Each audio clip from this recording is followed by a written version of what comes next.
A Martinez knee coming, and it makes it a guarantee. The Niners come on the road to New York and upend the Giants 34-24. They ground and pound their way to 6-3, and they avenge the loss last week to Houston with a 10-point win over the Giants.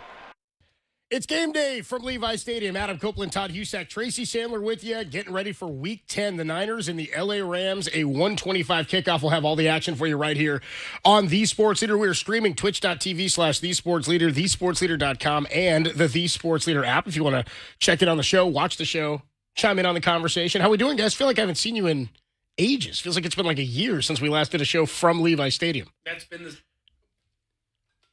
Man, it's been so long, I forgot to put my... Yeah, exactly. Niners have played the most road games so far in the NFL, so it's great to be back. I think home field advantage against the Rams, a huge NFC West matchup where Niners are in a great position, winning 3 early NFC West games. A win today puts them in pole position to not only make the playoffs, but host a game. And a Rams team that's playing well, but the Niners have some things that they're still working through. This has been a theme all season, injuries. Michael Williams out now for the season. How does the defense continue to fill in the holes and piece together what is a makeshift defense from, if you look back to week 1, gosh, there's so many different holes that they've had to fill. But I think the 49ers, the coaching, both offensively and defensively, have been able to fill in those gaps and find a way to win six times this season. 6-3 on the season. Tracy, I mean, this is game 10. And by the way, this is like the longest I think we've gone in the time I've been covering the Niners without a bye. Usually they have an early bye or like a mid-season bye. They get pretty lucky with those 8, 9, 10 week and buys. I think 2019 they had a week 12 bye. That sounds right, yeah. It was right after a gauntlet of games, Yes, too. it was. But now 14, it is a long time without a bye for a team that really could use a bye. This is a tough test. This is the toughest test that I think they've had in weeks. This is not the same Rams team that they played a little over a month ago. And the defense, the makeshift defense, as Todd said, is going to have its work cut out for it. And this is a tough game. It's odd. It doesn't feel like week 10. I don't know why there's something about the season where I'm just like, feels like kind of week 5, but it is week 10 and it's getting real. Well, so. Go ahead, Because of all the road games. Yeah. We just haven't been here. Well, that's part of it. And the other part of it to me is the injuries. It's that every week it sort of feels like, to Tracy's point, like it's a different Rams team. It's a completely different 49ers team based on personnel. Like if that were the only factor here, it would be a completely different 49er team. But part of the reason is, I think I said this to you guys like week 5 or week 6. I don't know how many, what the last time was that we were at home here a couple weeks ago against Atlanta. But I think I said to you guys, it feels like it's 18 one-game seasons. It feels like every week is like a new game. Like I don't feel like I have a good finger on the pulse for what this Niner team can do, what they're great at, what they're capable of. Because for me, maybe more than any season under Kyle Shanahan, it's been all about how do they match up with their opponent. And Kyle Shanahan has been, I said to Todd before the show, maybe the best player on the team to this point in 2025. 100%. Yeah, what he's been able to do offensively with the different personnel groups, with the different just personnel. Yeah. And how are we going to attack the opponent and put together the piece? Maybe today we're going to see more Kittle in the tight end group because Ricky Pearsall, the fact that he hasn't been there and he was such a good piece of that downfield passing game when we've seen him, they've had to find a way to just get the ball to different people, mostly short passing game. Christian McCaffrey has been the rock of this season offensively, and Kyle Shanahan finding ways to get the ball in maybe low-stress situations, whether it's screens to Tonjes or screens to, we've seen Juszczyk make some big plays. Like, it's been incredible to watch him game plan week in and week out. And I think that makes it hard every week when you're finding new players to come in or fill in or, all right, this guy's out. How are we going to replace that? It's hard to be in lockstep. It's hard to find that chemistry. It's kind of like we talk about in the preseason where so many of the starters don't play, especially on the defensive side of the ball where so much of that. And of course, on offense, it's all about timing and chemistry and knowing where people are going to be kind of second nature, having like a phantom limb with your teammates almost, right? But on defense, when the rotations aren't there and you don't play together a lot, it's hard to kind of get up to speed. How do you build on it week to week? Because you're right. Each week, right, this is the personnel we've got to work with. Let's devise a new game plan where those pieces, we can put them in the best position to succeed. Tracy, go ahead. I was just going to say, I also think an unsung hero here in the offense is Mac Jones. Without question. I mean, really. Is he unsung or is he sung? I think he's a little unsung because it's all about Christian, which I get. Yeah. It's all about Kyle, which I get. It is true. I get all of that. But he's kept this together no matter what has been out there on the offensive.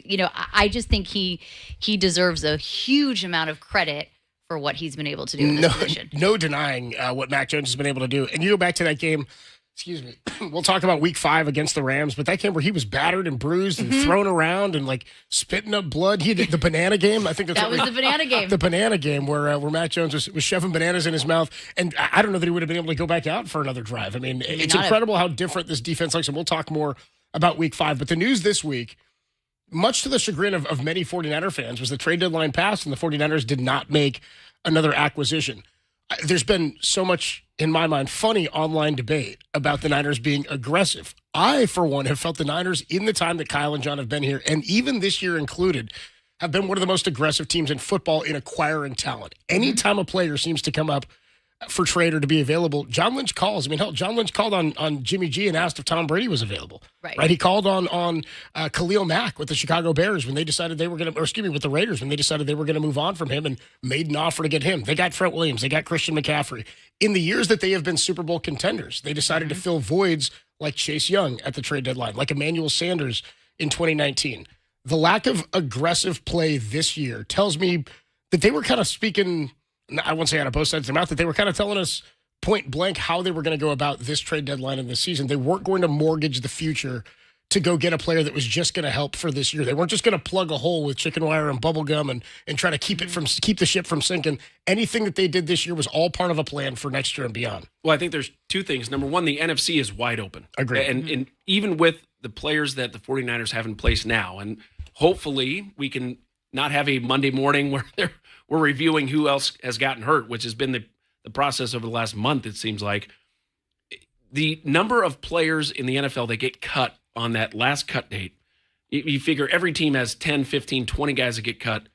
There's 4 or 5 that can play at this level. That the difference between those guys and the guys that fill in and play well is very small. And we've seen it this year with Tatum Bethune, who has led the NFL in tackles, maybe second in tackles since he filled in over the last 4 weeks. Yeah. He's been awesome. And he was a player that not many of us were talking about contributing this year. So at one point, Kyle couldn't remember if he drafted him or if they had signed him in undrafted free agency. That is true. It's better than Pat Taylor, who last year just forgot his name entirely. You know what I mean? So, hey, it happens. With that amount of injuries, it's hard to keep track of everybody. It is, in fairness, it really is. But I think what the 49ers have done is identified guys who can come into their system and produce and play at a high level. And the fact that the NFC is so wide open, the fact that the 49ers are still in control of the NFC West, if they can find a way to win today, that could solidify how they move forward the rest of the season. A loss today certainly isn't the end of the year. They're still in a good spot, but they have put it together and shown that they can beat the best teams that many consider to be in the NFL and the NFC West and the NFC. So the opportunity is there to win and make a deep run in the playoffs, even without that big move. By the way, John Lynch has got to be tired. He's made some trades this year. Dude, he's made 4 people are like they're not aggressive. He made 4 trades, Tracy. He made 4 trades, and you got to be – we talked about this on Friday. Yeah. You have an aging core on this team, and they are a good core, and they're a solid core. They got to keep building through the draft. So they are not in a position this year. I think he made calls. They said they made calls. The price tag was too high, and they absolutely did the right thing. The last time they really, quote-unquote, mortgaged the future – for a player was Trey Lance. Trey Lance, yeah. So I think there's a learning experience there, and they're not one player away. They are very much in contention, but it's not like the year where you get Emmanuel Sanders because you're 8-0 to start the season and you are one player away from getting the Super Bowl. Right. Getting Christian McCaffrey, who changed the team for the foreseeable future. It was like Thanos getting an infinity stone, right? Like adding him to Kyle's repertoire. It was like, we didn't even know this was possible. Yes, 100%. But this is a little bit of a different year, and to Todd's point, the NFC is wide open. Yeah. It's just, this is not the year for a variety of reasons to mortgage the future. I was going to say, Todd, to your point about that was, I didn't think they should be aggressive in terms of giving away a first rounder or a second rounder for Trey Hendrickson or anything like that. I wasn't really of that mindset because I'm with Tracy. They're not a piece away. I don't know that piece, is that a 4-win piece for you? Does that change where you're going to go in the postseason? Right. It would help, certainly, but at what cost, I think, for the future. But what's interesting about what you said being wide open is I said, if there's a case for being aggressive and going to add a piece like that, It's that I think the NFC and even the NFL maybe, but the NFC for sure is maybe the most wide open. I can remember it. I mean, teams are beating up on each other. The Eagles are, I think the Eagles are the best team in the NFC. Yeah. The Eagles also lost to the Giants. Then they beat the Giants. The Lions went out and they lost to the Vikings last week. And no slam on J.J. McCarthy, but it's not like they played a phenomenal game. The Lions just didn't have it. I appreciate that you put that in there. I didn't want to knock you. Go after you. As a guy who had to pick up McCarthy due to a bye and an injury at quarterback this week, I got to keep positive thoughts. I got to keep positive on McCarthy. My point though is that if there's a season to go all in, maybe this was the one. The question is, how much are you willing to give up? I don't think they wanted. Well, we know they didn't want to mortgage the future. I'm with you though, Todd. I don't know that there's a clear-cut NFC team. Like if you told me 4 different teams, if you told me the Rams were going to come out of the NFC to the Super Bowl, I might believe you. I still think I've said that since April. If you told me Seattle, I'd be like, they're going to win the Super Bowl. It's on the table. That's kind of my point. It's a bit of a surprise, but it wouldn't blow me away. I think it shows that they trust their coaching staff. That razor-thin margin of players who make it in the NFL and don't need that supporting staff of coaches who put in the right position. And I think they trust both offensively and defensively, and it's shown that they can find ways to get the most out of their talent, whether it's a first rounder or an undrafted free agent. They're putting those guys in positions to make plays and play together. And certainly the 49ers have deficiencies. They can't get to the quarterback consistently. They cannot create turnovers. They're -6 on the season. They haven't had a run over 20 yards all season. The only team in the NFL to not have a run over 20 yards. That seems crazy in a Kyle Shanahan offense. Yeah. But they've found ways to win. And I think that's where the culture of the team and the coaching of the team makes the difference, certainly in close games. I just want to point this out. J.J. McCarthy just hit a deep pass downfield. They're into the red zone. Feeling good about this. You say positive things. Wins. You say positive things, and here comes J.J. Why don't we get into our quarterback comparison for today? The Niners and the Rams, a 125 kickoff from Levi Stadium. We'll have all the action for you right here on The Sports Leader. The QB comparison is sponsored by Friedman's Appliance, proudly serving all of Northern California with a wide selection of luxury appliances. Visit them in Pleasant Hill to see the Friedman's difference, and let's talk tequilas, and sponsored by Dolce Vita Tequila, tequila pure and simple. The QB comparison, we just talked a bit about Mac Jones, and if we go back to last week, I mean, Mac had a pretty damn good game, 33 of 49. Excuse me, this was week 5 against the Rams, 33 of 49, 342, 2 touchdowns, no interceptions. We talked about how different the team looked. Kendrick Bourne had 10 catches in that game for 142 yards, no touchdowns. Christian McCaffrey, 8 grabs on 9 targets for 82 yards and a touchdown. Jake Ton just caught a touchdown in that game, had 7 catches for 41 yards. Mac Jones on the season is playing great. You mentioned him being the unsung hero. 19 of 24 last week, 235, 2 touchdowns in the win over the Giants. He's completing 67% of his passes, 10 touchdowns to 5 picks. But future Hall of Famer Matt Stafford, Tracy, may be playing the best stretch of his career. We asked Kyle about it on Thursday on our hit, and he said, I don't want to say it's the best stretch of his career because I can't think of a stretch where he wasn't playing the best stretch of football of his career. It's like he continues to get better. 21 touchdowns for him, the most in the NFL. I want to know what was in that hyperbaric chamber. I want to go in that chamber. That chamber is absolute magic. But he's been truly incredible. He really has, and he's just a tremendous talent. We've seen him over the years, but I would say that he probably is potentially playing his best stretch of football right now. And that is why I think this is a really big test for the 49ers defense and that 49ers secondary. And of course, well, I'm now mentioning all members of the defense, but bringing pressure to Matt Stafford, because that's going to be the key here. And it's tough because he's just executing at such a high level right now. He was really good in that game, week 5 against the Niners. 389, 3 touchdowns, no interceptions, and he almost got him at the end of the game. Yes, 2-2 Atwell, he hit up the sideline for a great play, and now the Niners don't have Fred Warner, which they did in the last game. They're also, I don't think, going to have Alfred Collins today, who was scratched from practice on Friday. We'll talk more about that later. But your thoughts on Stafford against Mac Jones round 2? When you get a special quarterback, you have guys who are great throwers of the ball, guys that you would just watch throw one-on-one and just drop back and zing it 40 yards on an out route and put it right where it has to be. He has that, but he's also a great passer of the ball. And there's differences, right? Like guys who know how to put touch on it or put it in a spot where the defense can't get it. And he has both of those things. And when you combine that, I think that's pretty rare. Aaron Rodgers is one of those guys. Dan Marino, like some of the best players, like Joe Montana is a great passer of the ball, right? He wouldn't wow you if you just watched him work out. Like, just pure arm talent. He's fine. Like Steve Young, they're fine. But they always put it right where it had to be. Tom Brady, same way. Matt Stafford has the ability to make that incredible throw where you just like, whoa, that was awesome.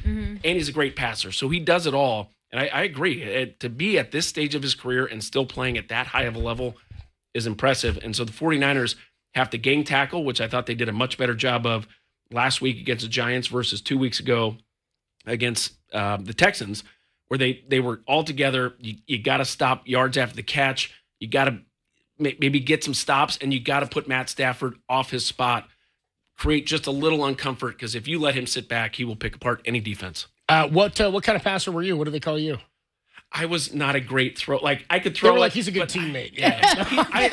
He's a great leader in the nice locker guy. room. He picked up the bar tab. He was nice. Never late with your dry cleaning. Never. I threw a very catchable ball. I would say that. Dude, I like very that. catchable. Hopefully only by receivers. Adam Copeland, Todd Husak, Tracy Chandler with you. The 49ers and the Rams, biggest game of the season. I mean, every game now is for the Niners, but it's 6-3, a real shot to put themselves in the driver's seat again at 4-0 in the NFC West. They would be the favorite to win the West coming out of this game at 7-3. 6-4, not bad, but it's going to change a lot, I think, in terms of what you have to do to get into the postseason. We will catch up with Matt Maiocco, Larry Krueger. We'll hear from Kyle Shanahan. Also, our honorary captain, Eric Wright, one of the legendary 49ers, going to join us a little bit later at about 11:30. More to come when we come on back. We'll get into who's hot and are the Rams better now than they were in Week 5. That's coming up. The Niners and the Rams, 125 right here on The Sports Leader.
Yeah, this is a big one for us, and we talked about it yesterday after practice.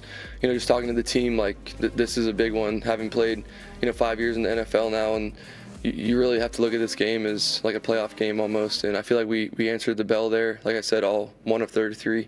That's what we talk about, and everyone's got to be on the same page. So we definitely answered the bell, but the challenge is don't be complacent, and we got to do it again next week. So that's the goal. As the voice of Mac Jones after the Niners beat the New York Giants in New York last week. Adam Copeland, Todd Husek, Tracy Sandler with you from Levi's Stadium. A 1:25 kickoff today from Levi's Stadium. Biggest game of the year. Would you say Week 5 was the game of the season to this point? Probably. Yeah, I would say so. Coming off a short week, they had just lost Nick Bosa. Brock Purdy wasn't playing. You didn't know how Mac Jones was going to do. Ricky Pearsall came out. Yeah, so I think, yes, I would say at this point it was until perhaps today, Week 10. Yeah, Todd, that was a huge game back in Week 5. It was a Thursday night game. Niners went into L.A., and SoFi Stadium won it in overtime, 26-23. A lot of huge plays in that game. A big ballsy call by Kyle Shanahan to kick, what was it, a 58 or 59-yard field goal for Eddie Pinheiro in that one. You had a big forced fumble by Alfred Collins. You had a goal line stop to win the game. You had a walk-off field goal to win the game, or a walk-off defensive play, but a field goal to put you up in overtime. Your thoughts on how they played in that game and how different of a game this will be on a longer week? But that was one that if you go into that game, like, Niners don't have a great chance. Like, maybe you even sit some guys because that game just felt a little overwhelming based on the injuries going in and how well the Rams were playing. And the Niners take care of business. They just played a great overall game. And I think that game encapsulates what has happened so far this season. It's guys stepping up and making plays when given the opportunity. And Alfred Collins, that strip fumble and falling on it to basically save the game is one of the plays of the year. And it seems to happen throughout the season. Guys that were maybe unsung. Jake Tonjes in Week 1, making that catch to win the Seattle game. And so you have that goes back to the coaching and the installation of offense and defense and getting these guys to trust and believe not just in the system but in each other. And then when they get the opportunity, they step up and make the plays. That's why you drafted Alfred Collins, to be that guy who can make a play. And you saw it real time. He made that play and it won the game. So credit to the entire 49ers. And we've talked about it with JD throughout the year, this culture and the fact that they all work so hard and believe in each other despite all the injuries. This team is one that believes they can not just make a run in the regular season, but in the postseason. Today will determine sort of where that season ends up at the end of the 17 weeks. Tracy, you said earlier, this is a different Rams team than the 49ers saw. And I pointed out Matt Stafford has been, really red hot since that game. 3 touchdowns, no picks, and 389. That was a season high in that Week 5 loss to the Niners. Since then, 3, 4, 5, 6, 7. He's got 8 touchdowns, 2 picks in the 4 games since. They've been fantastic. They're 3-1 since they saw the Niners. They're 2 losses on the season overall. What are they, 6-2, 7-2? 6-2 is their record coming in to this one. They've had their bye week. Your thoughts on the Rams and how different of a team they are, how dangerous of a team they are today? Because I think this is a big uphill battle. The Niners 4.5-point underdogs, but no Fred Warner to captain this defense. The middle of the field is going to be wide open, seemingly, for Stafford to pick on, and we saw that last year in L.A. And I think the Rams, in that short week, it felt like, and this is oversimplifying it, but it felt a little bit like they looked at the injury report on the short week and were like, we got this. They obviously did not do that, but I would say this game, in some ways for them, is a little bit of a revenge game. They, too, want to establish themselves in the NFC and in the NFC West. And I feel like that game against the 49ers was also a little bit of a wake-up call for them. We heard Mac Jones talk about not being complacent. They had also had that tough loss to the Eagles where they were up by so much, and then they lost. And then I think that game was a big oomph for them. And so they are going to come out really obviously wanting to win, looking to win. And it's tough. This is an uphill battle because this is a different Rams team. It just is. And it's also a different 49ers team, as you mentioned. And this is an uphill battle. These games are always weird. They're divisional games, and these two teams play each other. These teams know each other well. The coaches know each other well. So I do think it's anybody's game, but it's an uphill battle. Are we at the point, and I feel like it's 6-3, 9 games in, going into another divisional game, you're 3-0 in division. I'm at the point where missing the postseason now would be a disappointment despite what's happened to the roster. You guys with me on that? Yeah, I would think so. 100%. Yeah? I would think so. Yeah. I don't know that division is still in play. If you win today, division, it would be really hard, I feel like, to lose the division. unless you outright lost the games on the back end where like Seattle or the Rams would have to top you in overall record, you're not going to lose on a divisional tiebreak if you win today because the worst you can finish is 4-2 in the NFC. No, it would be huge. I mean, today, it's interesting. You don't want to over-dramatize it. If they win today, they're fully in control. If they lose today, as you said, it's not the end of the world. It's not like the season's over. But how do I want to say this? The benefits of the win out are bigger than the benefits of the loss. Yeah. You know what I'm trying to say? Because I'm not saying the win would help you more than a loss would hurt you. Yes, exactly. There you go. See, I'm so glad you're here. I got you. I speak Tracy. I got it. Todd, are you with me? I mean, like, you're in the driver's seat. You win this game. You can win the division. You'd likely host a playoff game if you did. And by the way, you get to 7-3. There's no excuse for missing the playoffs at that point. 100%. Then you have to go, or it would be an absolute disaster. Well, and we've talked about how the Niners roster has been depleted. But we're going to start to see some players hopefully come back. I'm still waiting for Ricky Pearsall because I think he adds a great deal to that downfield passing game. Brock Purdy comes back hopefully in the next few weeks. He, as well as Mac Jones has played, I think Brock Purdy is still an upgrade. Ayuk comes back. All of a sudden, that's another piece in the passing game. The offense could be better for that last 6 or 7 week stretch. And so can they put themselves in position today with they're going to have to gut it out. I mean, it's going to be a tough game. Both sides of the ball, all three sides of the ball have to be really sharp. We've talked about the 49ers throughout the season. They won all three, or they lost all three. The special teams has to be sharp today. Piñeiro's been awesome, by the way. We've mentioned him a couple times, but he has been a difference maker for the 49ers this season. If they can have a couple big plays in the return game, and I think one of the things that has been missing, we mentioned the lack of a 20-yard run play. Get a downfield passing play. Mac Jones, as good as he has been, they have not pushed the ball down the field. If they can figure out a way to get a deep passing play here and there, that it takes the pressure off a 14-play drive. It seems like that's been the 49ers 8-play drive, 10-play drive. Get a 3-play touchdown drive because they just haven't had that big play ability this season. And I think if you go back the last 3 or 4 weeks, early in the game, if they can convert early third downs, that seems to set them up offensively for the rest of the game where they can put more on the field, they can call more plays, and then build off that game plan. We saw it against the Texans where they could not convert early in the game. And the defense, as good as they've been, they give up a lot of. We saw a 19-play drive against Atlanta and long drives against New York Giants and certainly the Texans.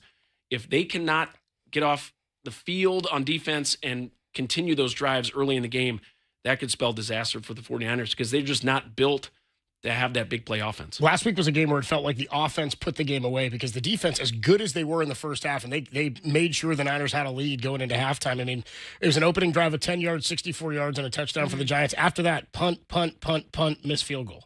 And by the way, after Mac turns the ball over there on the fumble, and Kyle told us on Thursday, he said, we had a play drawn up there that I thought it was an 80-yard touchdown. He said, Mac got a little too deep into the pocket, and he said Christian McCaffrey had a one-on-one on a man coverage. He said, we thought it was going to be an 80-yard touchdown. He said, we couldn't run the ball 3 times there because it would have just been timeouts called, and you're giving the ball right back for a field goal opportunity.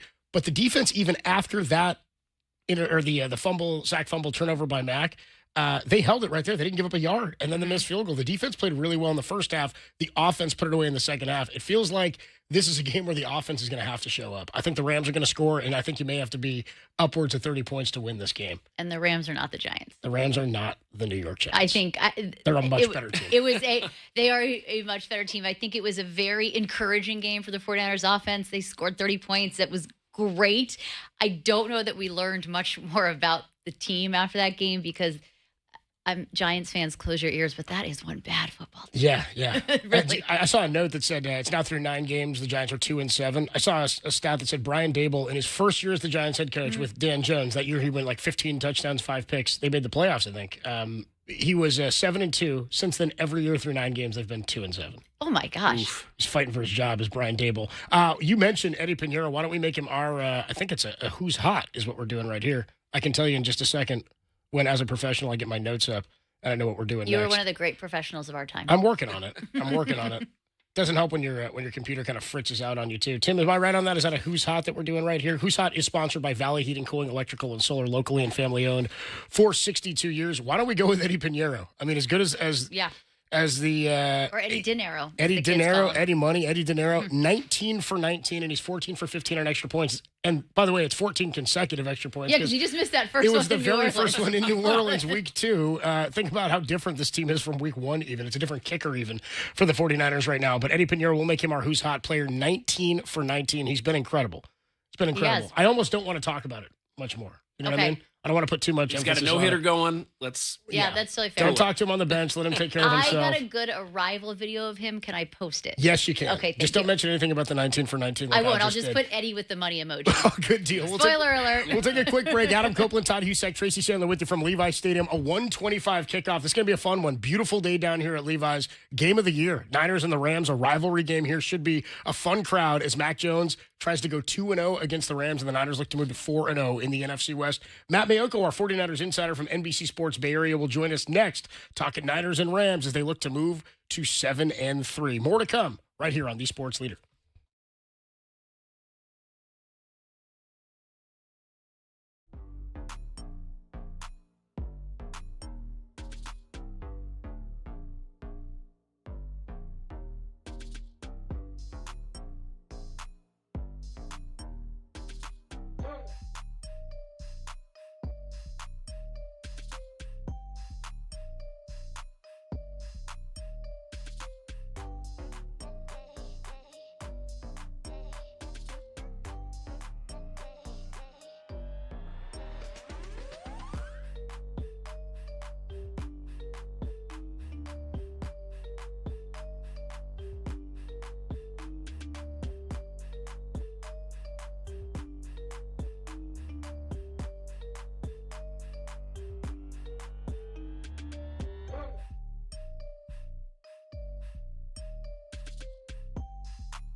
Third down and goal from the 3-yard line. 4:16 to play in the fourth. Niners already up by 10. Shotgun snap for Mac Jones. Inside handoff McCaffrey with a nose for the goal line. Is in for the 49ers touchdown. He gets skinny up the left hash, put his face into the fire, and knocked out a tooth. Talk about a player who's hot. Christian McCaffrey, also red hot. Who's Hot, sponsored by Rayleigh's and Nob Hill. Save more on the flavors you love and find better deals for your budget at Rayleigh's and Nob Hill. We do it every week before the 49ers play with our guy Matt Maiocco, our 49ers insider from NBC Sports Bay Area. Make sure you're listening to him on the 49ers Talk podcast and watching him on NBC Sports Bay Area, as well as just your good old-fashioned articles you can read from Matt. Matt, how you doing, man? Good to talk to you. I am doing great. How's everybody there? Doing well. Sunny day, warm day down here at Levi's. Biggest game of the year. How different, I mean, we know how different the 49ers are, just personnel-wise from week 5, but how much better you think of the Rams now than when the 49ers saw them? Are they about the same, or are they humming more than you think they were?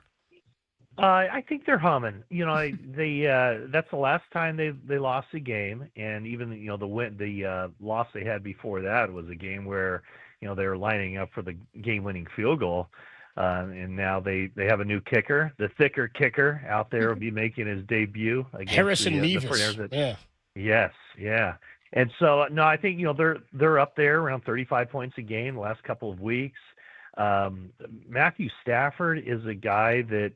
I mean, it's kind of wild when you look at his career, 230 career games and 190 interceptions. So he's been known to give the ball to the opposition quite a bit. And you look at his stat line this year, he's having the best season of his career at age 37, 21 touchdowns, only 2 interceptions through those 8 games. So I think the Rams are playing at a high level offensively. Their defensive front is very good. So, I thought the week 5 game where the 49ers went to SoFi and won that was about as good as it gets as far as a regular season victory in the Kyle Shanahan era.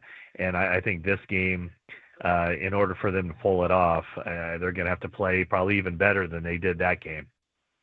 Matt, we were talking in the break how the difference between 7-3 and 6-4 seems really large. But by the same token, as big as this win is, the loss is not the end of the season. What are your thoughts on that?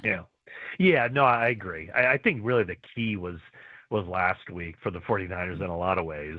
They just have to win the games that they should win, and they can't, be losing multiple games in a row. And so, coming off that game against Houston where they're just so bad, I mean, really atrocious, that, to go stay back on the road, well, they came home and then went back to New York or New Jersey.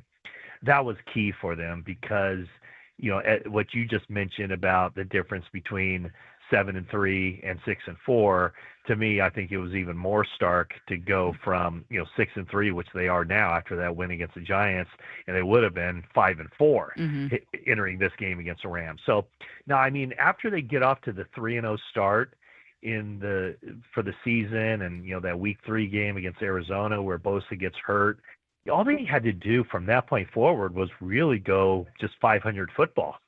And if they go 500 football the rest of the way, they're 10-7, and they probably get in the playoffs. So, I'm sure their expectations are a little bit more than that, than just eke their way into the playoffs. But that's how there are plenty of teams who have been playing on that first weekend of the playoffs who end up going to the Super Bowl and winning the Super Bowl. So, I think that's the goal, is just to keep it going. But I think there's probably more to gain with the 49ers victory today than there is to lose with the 49ers loss. So I'm not saying they're playing with the house's money, but I do think that if they can win this game, I mean, it just sets themselves up really perfectly with a 4-0 division record. What would they be, 6-0 or 6-1, I guess, in the NFC? So and as you mentioned, Tracy, if they lose it, it's like the season's not over. They still have a lot of winnable games going down the stretch.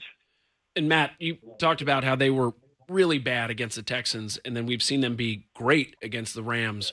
Do you think they're closer to being great consistently, or maybe more towards that Texans team where they have to play above their ability week in and week out to compete? Yeah, that's a great question. I almost think that they're not as good as their really good games, and maybe they're not as bad as their bad games. And I think when you have this kind of team that they have, where they were bad against the Jags, they were really good against the Rams, they weren't very good against the Bucks, they were very good against the Falcons, they were horrible against the Texans, and then they were back to pretty good against the Giants. I think we're all just kind of waiting, like, are they going to have like 2 games in a row where they start to kind of stamp their identity of what this team is? So 9 games in, I really don't know what this team is. I think offensively, there's a lot more out there for them. Defensively, boy, I just don't know how good they can be with the pass rush and the defensive line, as thin as it is, and just it's not a real talented group. And it's a game like this where if Matthew Stafford is just able to sit back in the pocket and look down the field, I mean, these are the kind of games that don't set it. It doesn't set up well for the 49ers. So if they can keep this one competitive and pull it out, it'll be a really important victory and a very impressive victory, as much as it was week 5 when they went to LA and won that game in overtime. Talking to Matt Maiocco, our 49ers insider from NBC Sports Bay Area. Matt, were you surprised at all with how the 49ers handled or went about their activity or lack thereof at the trade deadline? Not at all. No, I thought that was probably exactly how it was going to play out. I didn't know the Keon White specifics. He wasn't necessarily someone on my radar heading into it, but he fit the bill perfectly for what I figured that they would be looking for, which is a guy that they didn't have to give up much in the way of compensation to a team. And, they make that trade for Keon White, and they still had the same number of draft picks in 2026. They get Keon White in a 7th and give up a 6th.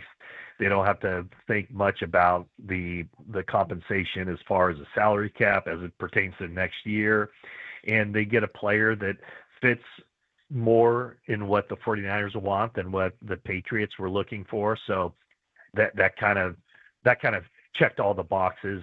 As far as the big name guys, I never really saw that happening because, I think just the way we're talking here today about, what the 49ers have, what their ceiling is, who are they as a team, it never made any sense to me for them to go out and get a half-year rental for, to make some sort of run, maybe an ill-advised run this year, when you're stripping away resources that they could use for next year, when Bosa theoretically will be back, when Warner will be back, when Michael Williams will be back. So just looking ahead to the draft, there's some very obvious needs that this team has, and to have 7 picks in the first 4 rounds, if you strip away from that, then it limits what you can do and maybe the holes you can plug. So it did not surprise me at all that they did not make a move, or I should say, did not find a potential move that made sense for them. Well, and Matt, we've talked about it already in this show, but the NFC doesn't seem to have a front runner. I think the 49ers would be considered one of those top 5 or 6 teams because we've seen them beat some of the top teams and then we've seen them lose. But do you feel like that has any impact on how all right, we got the guys in place, both offensively and defensively, and certainly on the coaching staff, can they make that deep run with the guys they have in place, and does that impact their decisions? Yeah, I'm skeptical, whether they can make it a deep run. I think a lot of stuff would have to fall into place. But I don't think that any player they could have added would have automatically vaulted them into the discussion of the top teams in the NFC. Yeah, they are 6-3, and that's a really good record. But I just think that I just don't know that they're set up right now for a deep run. Now, especially when you lose, the 3 guys defensively that we've been talking about. I understand that there's no maybe clear-cut favorite other than I would say probably the Eagles and maybe the Lions. I don't know. I don't see it too much different, honestly, than in years past. Last year, I don't think the Eagles were, the start to finish team that they ended up becoming. Last year, the Lions were the team to beat all the way through until they had all those injuries later in the season on defense, and they were leaking oil toward the finish line and couldn't even get out of the first round of the playoffs for them. So I understand that, they still feel they have a chance.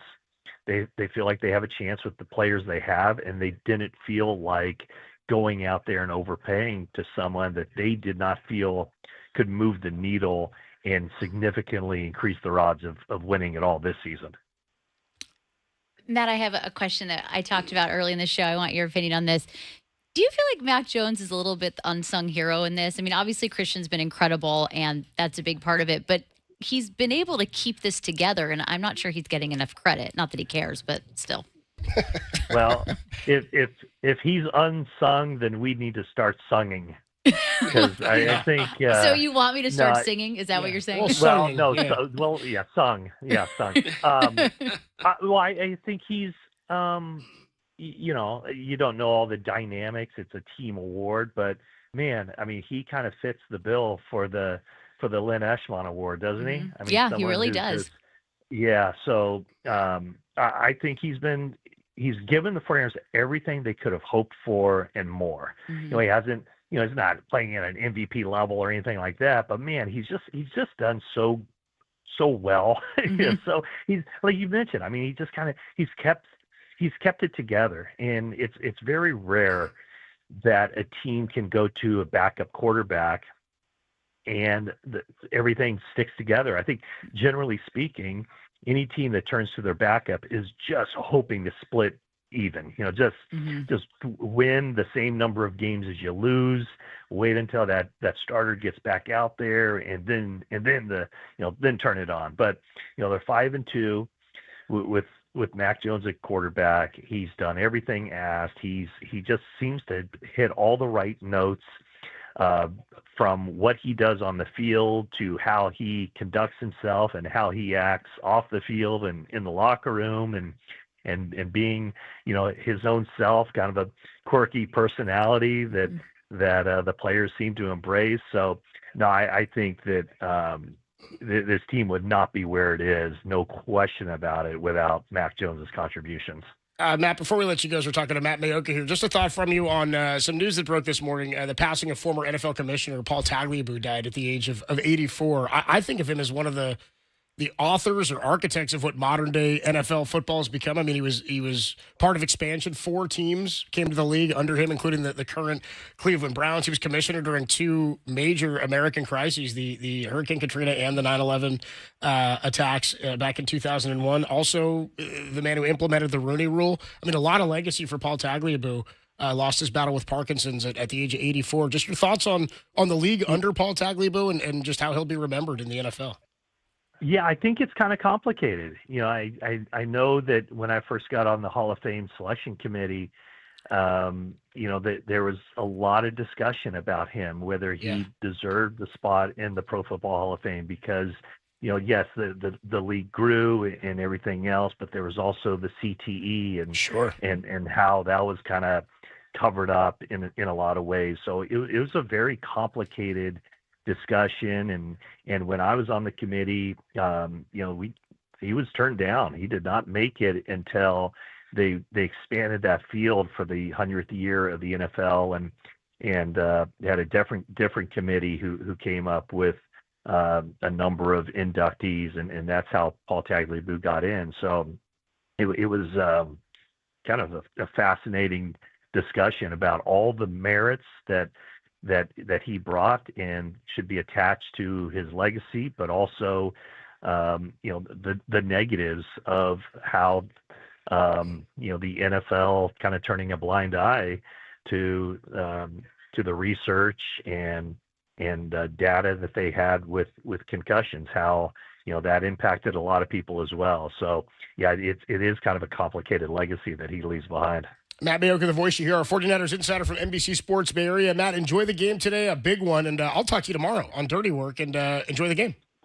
I'm sure we'll have plenty to talk about. Thanks a lot. I'm sure we will. Thanks so much. All right, Matt Maiocco, we do it with him every week here before the Niners take on whoever they're taking on. Today, it's the LA Rams at 125. We do have to get you a health report sponsored by your California Ford dealers. Visit buyfordnow.com to find your next truck or SUV. Saddle in. This might take a while. Questionable today for the 49ers.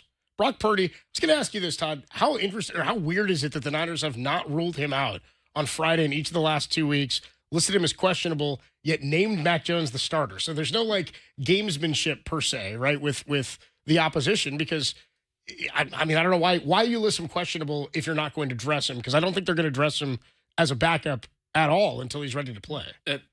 We heard about Kyle Shanahan said this week, it deals with his health. If he's able to come in and play, that's the question. Do they dress him if he's at 80%? I don't think you do, right? Because if he does have to come in and play and he injures it and he's out for the year, now their quarterback situation takes a much different turn. Yeah.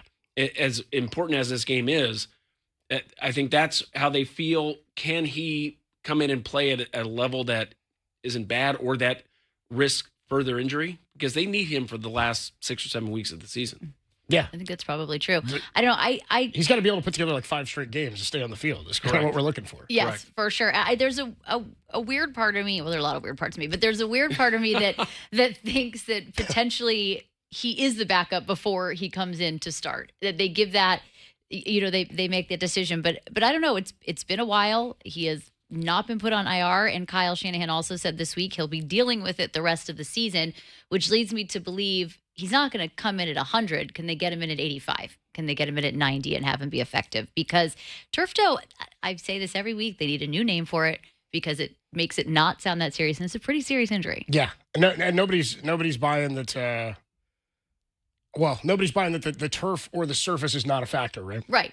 Yeah, we all exactly. believe that it is a factor sure. when he's going to come back. Anyway, Brock Purdy listed as questionable. And now the list of defensive players: D. Winters, Tatum Bethune, Alfred Collins, Kalia Davis, and Keon White. Now, Keon White flared up on the injury report on Thursday, apparently with a bit of a groin tweak. Kalia Davis also. I'm confident he's going to play. We'll see what happens with Keon White. Alfred Collins is the one I'm not confident. He didn't practice Friday. He was questionable, or he was limited, I think, on Thursday. And when you're trending down, doesn't feel like he's a guy who's going to play. They need guys on this D-line to be able to plug some of these holes. Now, you are going to get Bryce Huff back today, which is a huge return because they had no pass rush in that game against Houston a couple of weeks ago, and it was apparent. Last week a little bit better.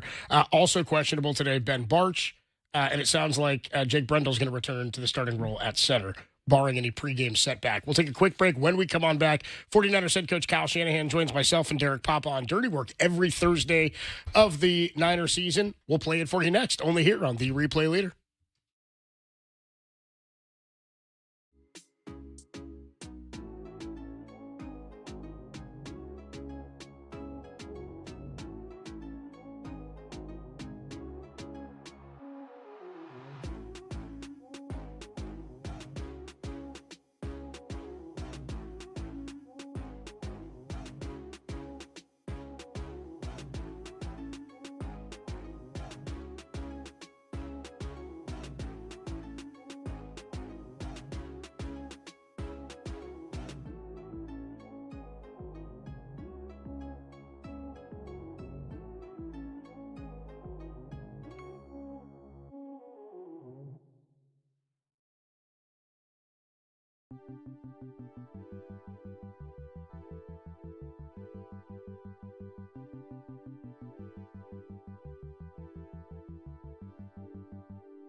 Adam Copeland, Todd Husak, Tracy Sandler with you from Levi Stadium. The Niners and the Rams today at 1:25 from Levi Stadium. The Niners come in at 6-3. The Rams at 6-2. The Niners beat the Rams back in Week 5 in Los Angeles in a thriller, 26-23 in overtime. A much different-looking 49er team now without Michael Williams, potentially no Alfred Collins, the addition of Keon White.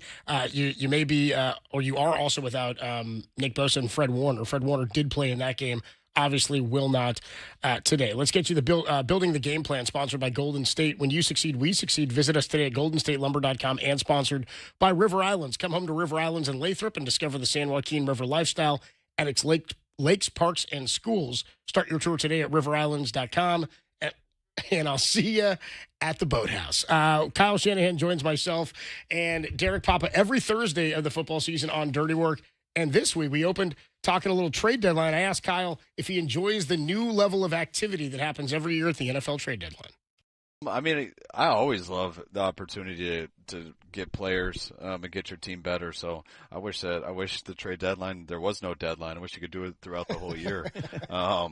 I don't know what got the uptick so much. Maybe it's social media, all the talk about it so much more, the whole world waiting for it. So maybe that puts a lot more pressure on guys to try to make a splash. But it was interesting how much stuff went down at the last second, which actually made the deadline a little bit more of a exciting deadline than what you're used to. Yeah, when you have a network called the NFL Network, they've got to fill time. So there's all sorts of stuff that is juiced up with what the trade deadline has become. Did it go for you guys about the way you expected? I know you talked about if you were going to acquire somebody else and Keon White brought in, you wanted somebody, and John has said this as well, that would be here beyond just this year and maybe even beyond next year. But did it kind of play out in the way you expected it to?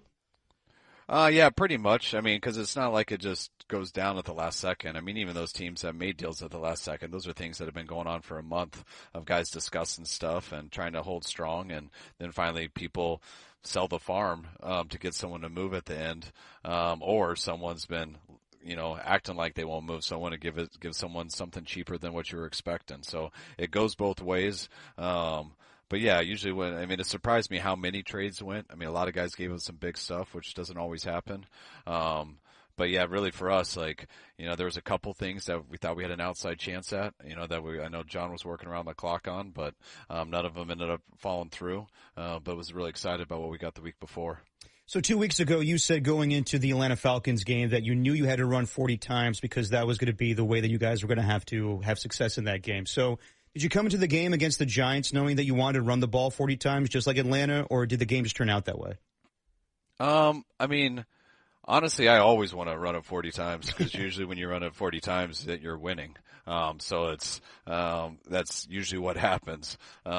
We talked about it. I didn't make a big thing and make a big statement to the team or anything, but watching their pass rush and how it was, that was a goal of ours. We didn't want to make a living dropping back too much versus that pass rush. That was the strength of their team. So we thought if we had a lead and we could stick with it, we could wear them down a little bit. And the way our defense played, the way we got out to a start, the fast start, the way we did in the third quarter, and then eventually we felt like we were wearing them down. And that's when you end up, on your last two drives, I feel like we had 18 runs and 3 passes, and that's usually how it ends up going that way. Talking to Kyle Shanahan on the Yuma guest line. I heard somebody ask you earlier this week about that. Do you know what the most consecutive run plays is that you've ever called?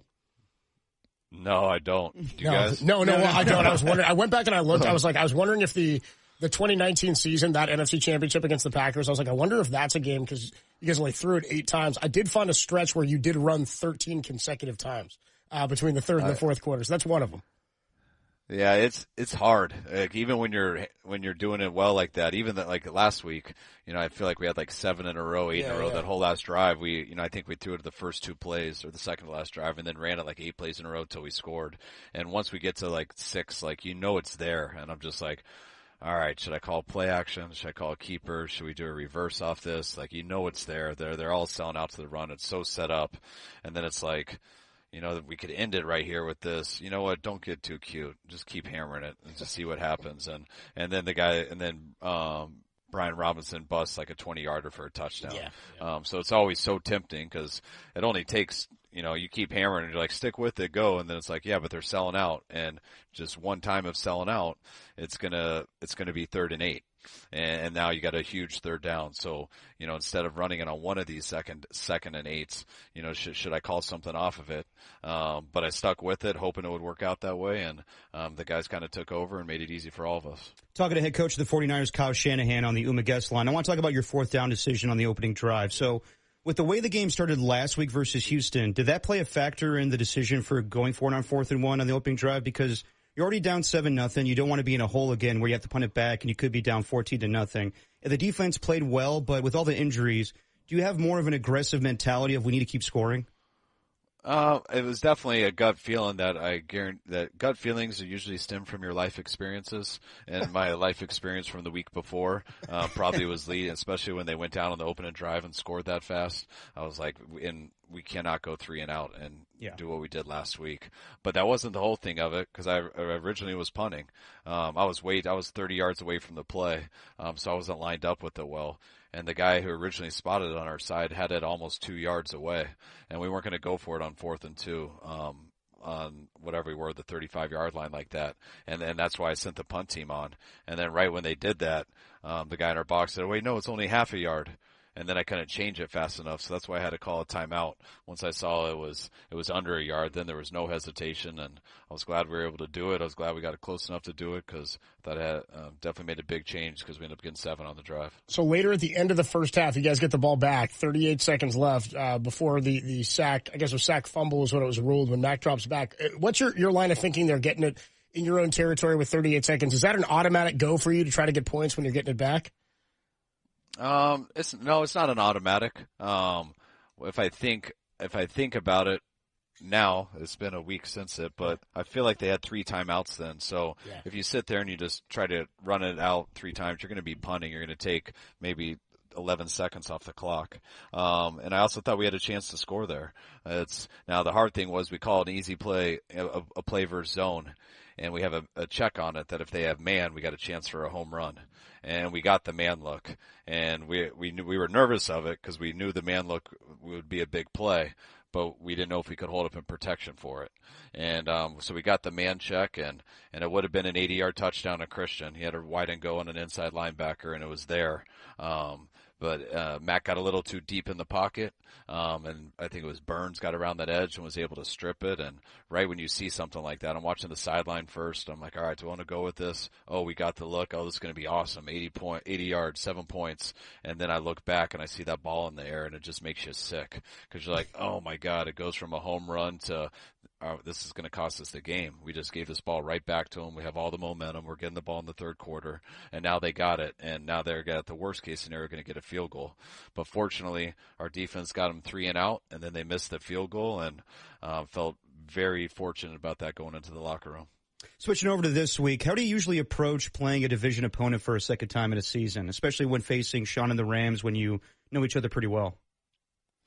You always look at the last matchup because you know teams are going to make a bunch of adjustments off the last matchup. You watch all the games in between. But I think when it comes to, especially with the Rams and us, there isn't much that changes each game. We've changed coordinators a bunch on both sides. But the whole history and the whole scheme on both sides hasn't changed too much. And we've both done about everything possible to each other. It actually ends up being one of the more simpler games, I think, for both sides. And that's why it just ends up being a battle every year. It's always fun to play those guys. It's always a huge challenge. But it's one that our guys really get into, and I know they do too, and can't wait to get to it on Sunday. In terms of the health for this week, I know you mentioned the other day you were hopeful to get Brock more first-team reps. Last week it was all Mac, you'd said, and Brock was questionable and then obviously not active, and he was never close, I guess you said, for game time. But in terms of this week, has he been able to get any of the first-team reps in? It's been similar to last week, maybe a little bit more. I think we're definitely being more aggressive with him as we go. This week, more aggressive than that last week, and he's definitely getting better each week, heading in the right direction. Still haven't decided this week whether we'd rule him out or not. Probably do that tomorrow after practice, but Brock's definitely getting closer. So you're confident that we will see him again this year? Yes, I'm pretty confident you'll see him this year. Talking to head coach of the 49ers, Kyle Shanahan, on the UMA guest line. So since you faced the Rams, they've only allowed a total of 13 points. Have you seen a difference in their defense when you watch tape since week 5, or is it the same defense to you? Not really. That's how I felt about their team going into that game. I thought their defense was playing at such a high level going into that game. It was a short week being a Thursday night game, but we knew it was going to be a huge challenge. And our guys came out, and I thought our guys played so well that game, especially with their backs against the wall with, D-Rob getting his first start, KB getting his first start, Mac being out there. The first game, I believe, is the first game without Bosa, if I remember correctly. Yep. So a lot of stuff was going on, and our guys just played unbelievable in that game. But, no, we knew how good they were then.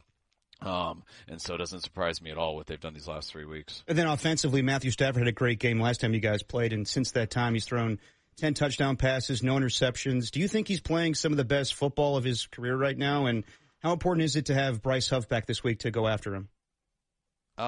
It's so important to have Huff back. I mean, last time he played, how big he was in that Atlanta game, just how big he's been for us this year. So, and especially losing Michael too last week. So getting Huff's back is huge.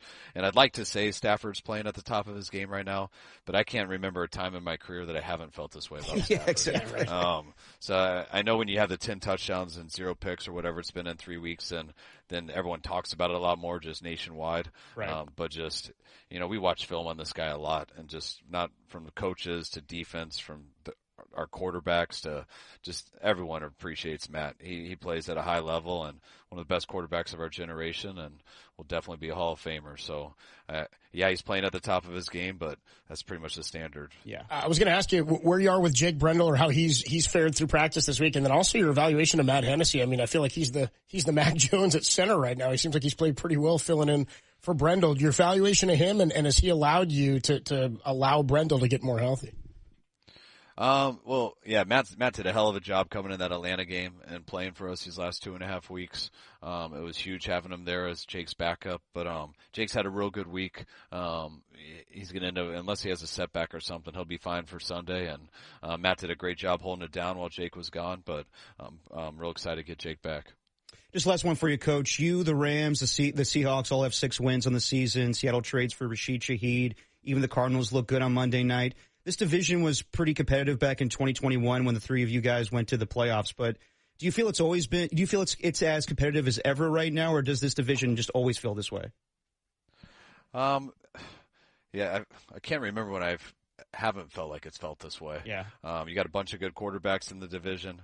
You got all the defenses are very good defenses schematically and personnel wise.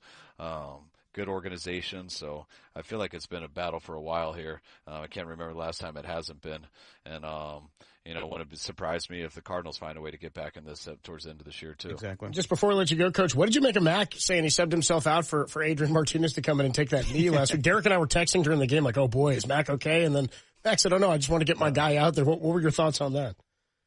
Oh, I think it's awesome. I'm so excited once the game's over. I take my headset off and don't think I have to say victory on one.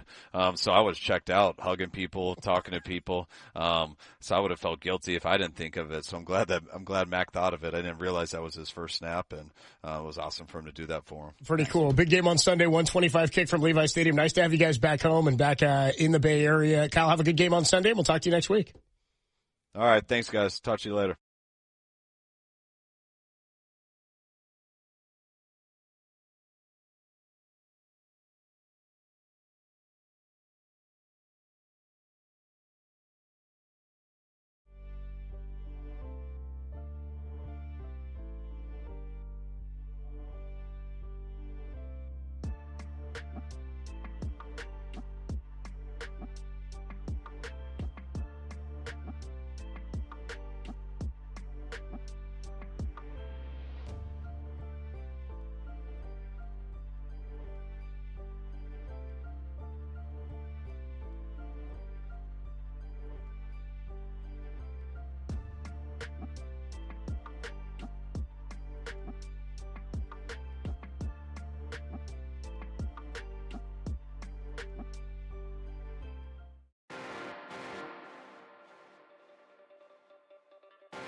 Live from Levi Stadium, Adam Copeland, Todd Husak, Tracy Sandler getting you ready for Week 10's matchup. The Niners and the LA Rams, 6-3 against 6-2.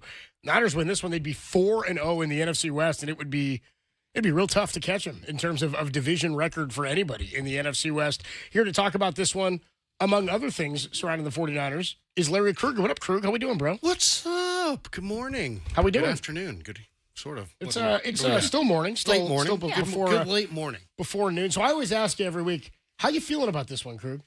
Part of me thinks if they can stay within 2 touchdowns, it's success.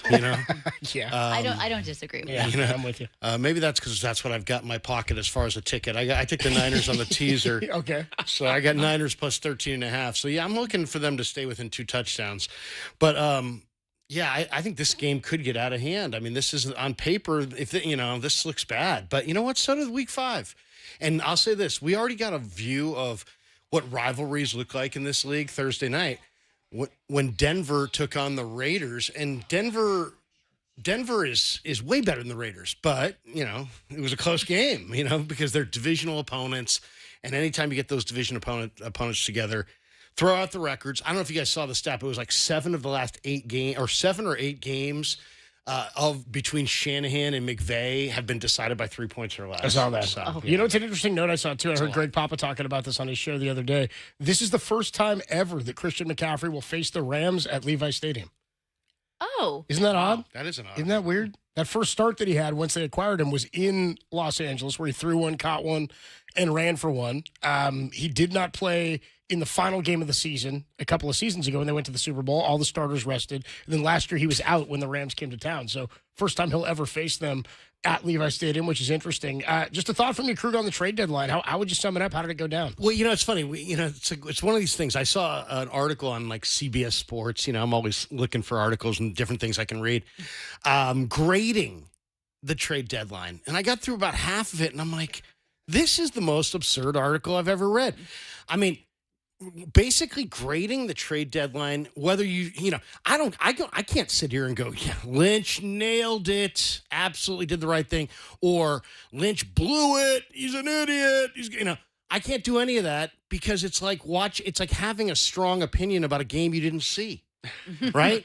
I mean, that's really what it is.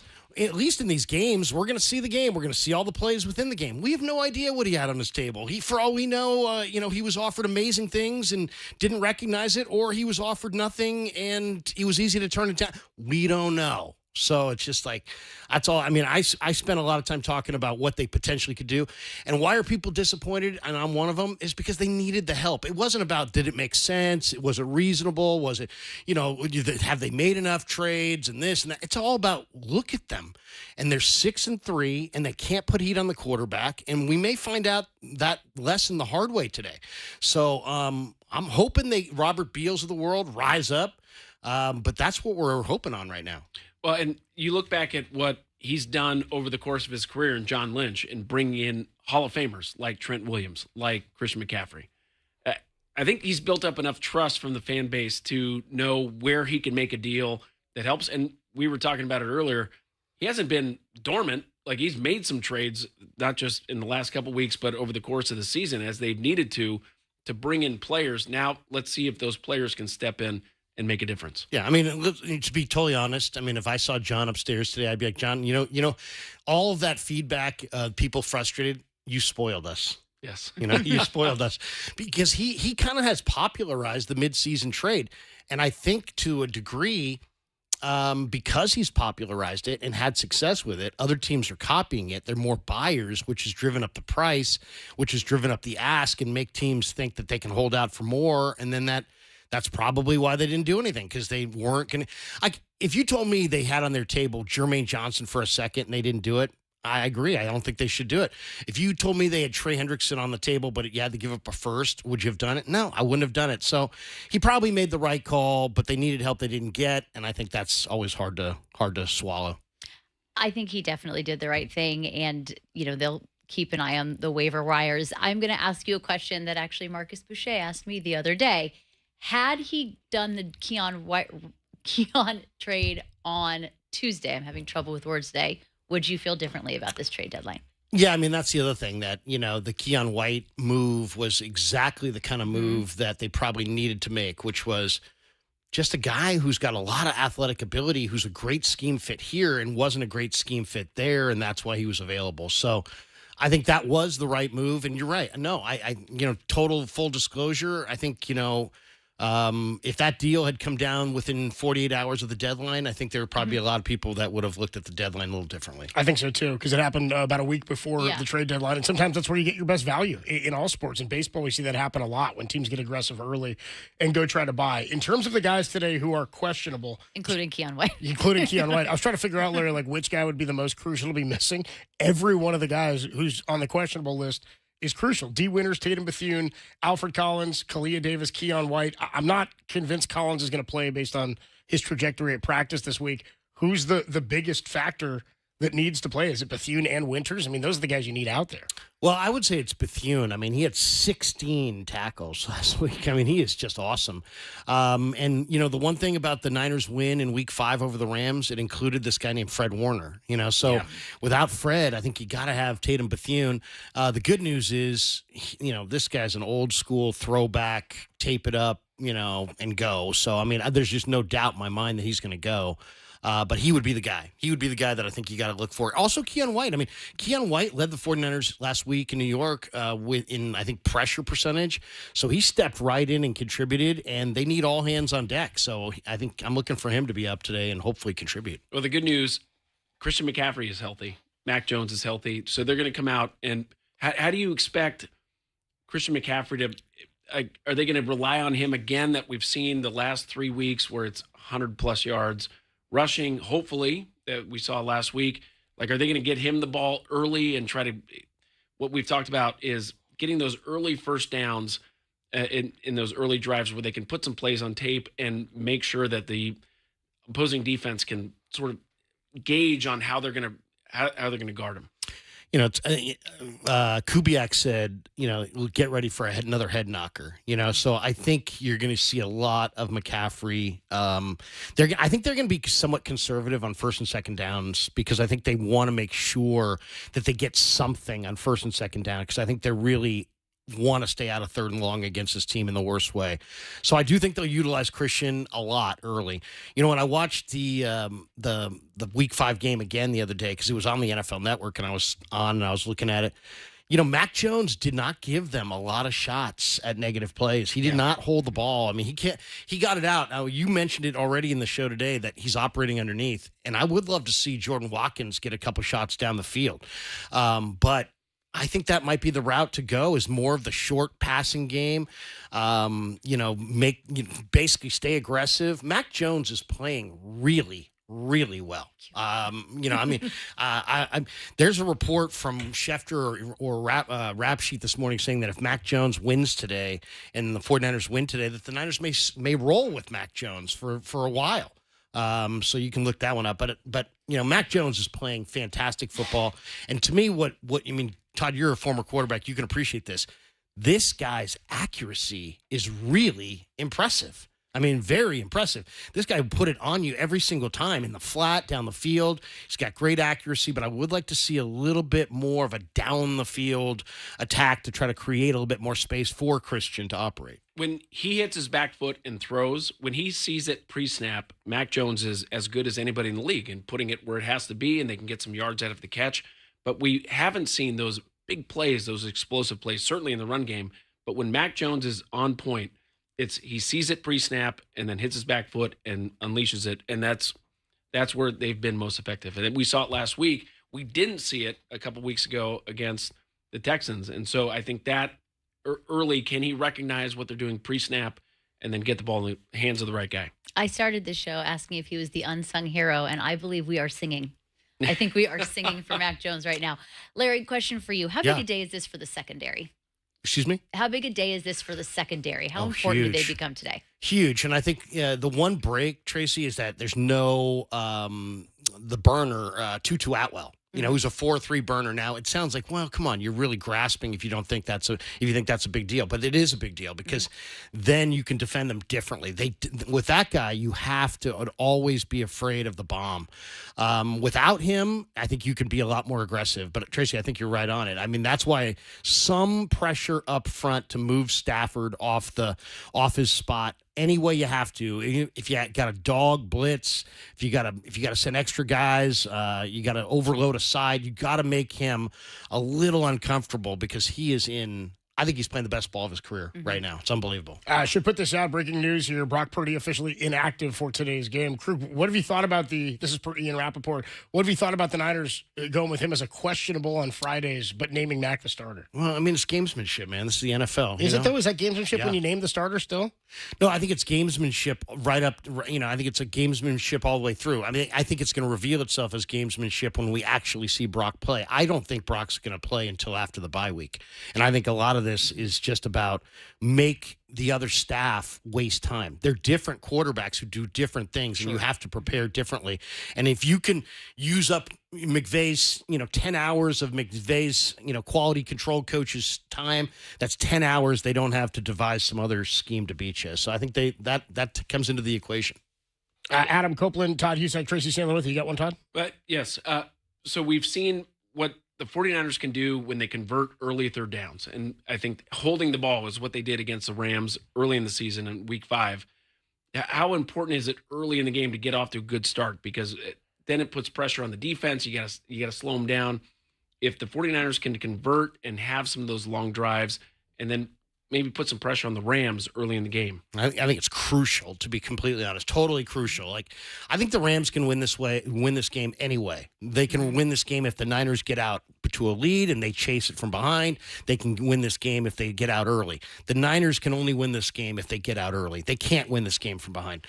They can't come from 17 down or 14 down against us. They're just not built for that. And the Rams' front's too good, and it's just the Rams will pin their ears back. You can't do that. But the best news, I think, is that what we're finding out about Mac Jones, and yes, Tracy, this is maybe a little over the top, but there is an iciness. I'm singing him. I'm into it. I'm singing Mac Jones. I mean, the word I would use is icy. There's an iciness to his whole thing. I mean, I asked Kubiak about him this week, as far as his ability to go into a locker room where Brock's the leader, where he's walking in, he doesn't know anybody, and assert leadership, but do it like organically, naturally, and without anybody going, man, this guy's a canned ham, this guy's high school Harry, And it's these guys are really smart and they're sharks. So you know what? It's not an easy thing to do, but he's done it. And he's walked into this room. He's absolutely leading this team. And I think it's because he plays with this kind of iciness. He's not afraid. He's accurate. I expect him. They may not win today, but I expect Mac Jones to play really well. Time for the player to bank on, sponsored by Casino Matrix. Just drop in for gaming, dining, sports. Please gamble responsibly. 1-800-GAMBLER and by Pacific Service Credit Union. Earn a $400 cash bonus for opening an account and setting up a direct deposit of $500 or more. Sign up at pacificservice.org/my400. Krug, player to bank on today for the Niners. Player to bank on for the Niners. I mean, how could it not be Christian McCaffrey? It just has to be Christian McCaffrey. And he's not shying away from it at all. I mean, he's just like, bring it on, come aboard. So I say Christian, big day from Christian. I also kind of think this is a big day for JJ. Jennings, has had some huge games against the Rams, and the Rams have given up some big days to receivers. I think JJ's your guy. And it was Kendrick Bourne in the first game, but JJ's getting more healthy. Krug, enjoy the game today. We'll talk to you after. Sounds good. All right, Adam Copeland, Todd Husak, Tracy Sandler with you. The Niners and the LA Rams 125 kickoff from Levi Stadium. Brock Purdy officially inactive. We'll get to the rest of the actives and inactives when they become available in just a bit here. We'll take a quick break. And then Eric Wright, 4-time Super Bowl champ, the honorary captain, is going to stop by today. The longtime 10-year Niner defensive back will join us here in studio in just a few. More to come. Niners and the Rams, 125 on the Sports Leader.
Adam Copeland, Todd Husak, Tracy Sandler with you from Levi Stadium. We are just under 2 hours away from kickoff. The Niners and the LA Rams. We'll throw it up to the broadcast booth at about 12:25 or so to Troy Clarity and to Tim Ryan, who'll be on the call today. They'll take you up to and through kickoff for Week 10 between the Niners and the Rams. Let me ask you guys this. How do you stack up the NFC as it stands right now? We're saying it's wide open because I'm not really sure there's anybody who can't beat anybody else. There's no far and away team that's better than everybody. Are the Rams, I mean, you said it, Tracy, you said you've been saying since the summertime, you thought the Rams were potentially the NFC champion. Are they the number one team in your mind in the NFC right now? I think they are tied with Philly, and I think the Bucs are a very, very, very close second, maybe even 1.2. The Bucs are up. The Bucs are trailing 14-10 now at halftime right now to the Patriots. They're doing that to me on purpose. Off of a bye week. And then Baker's going to run around for like 6 minutes in the backfield and then make an incredible play downfield, I'm sure, late in the second half.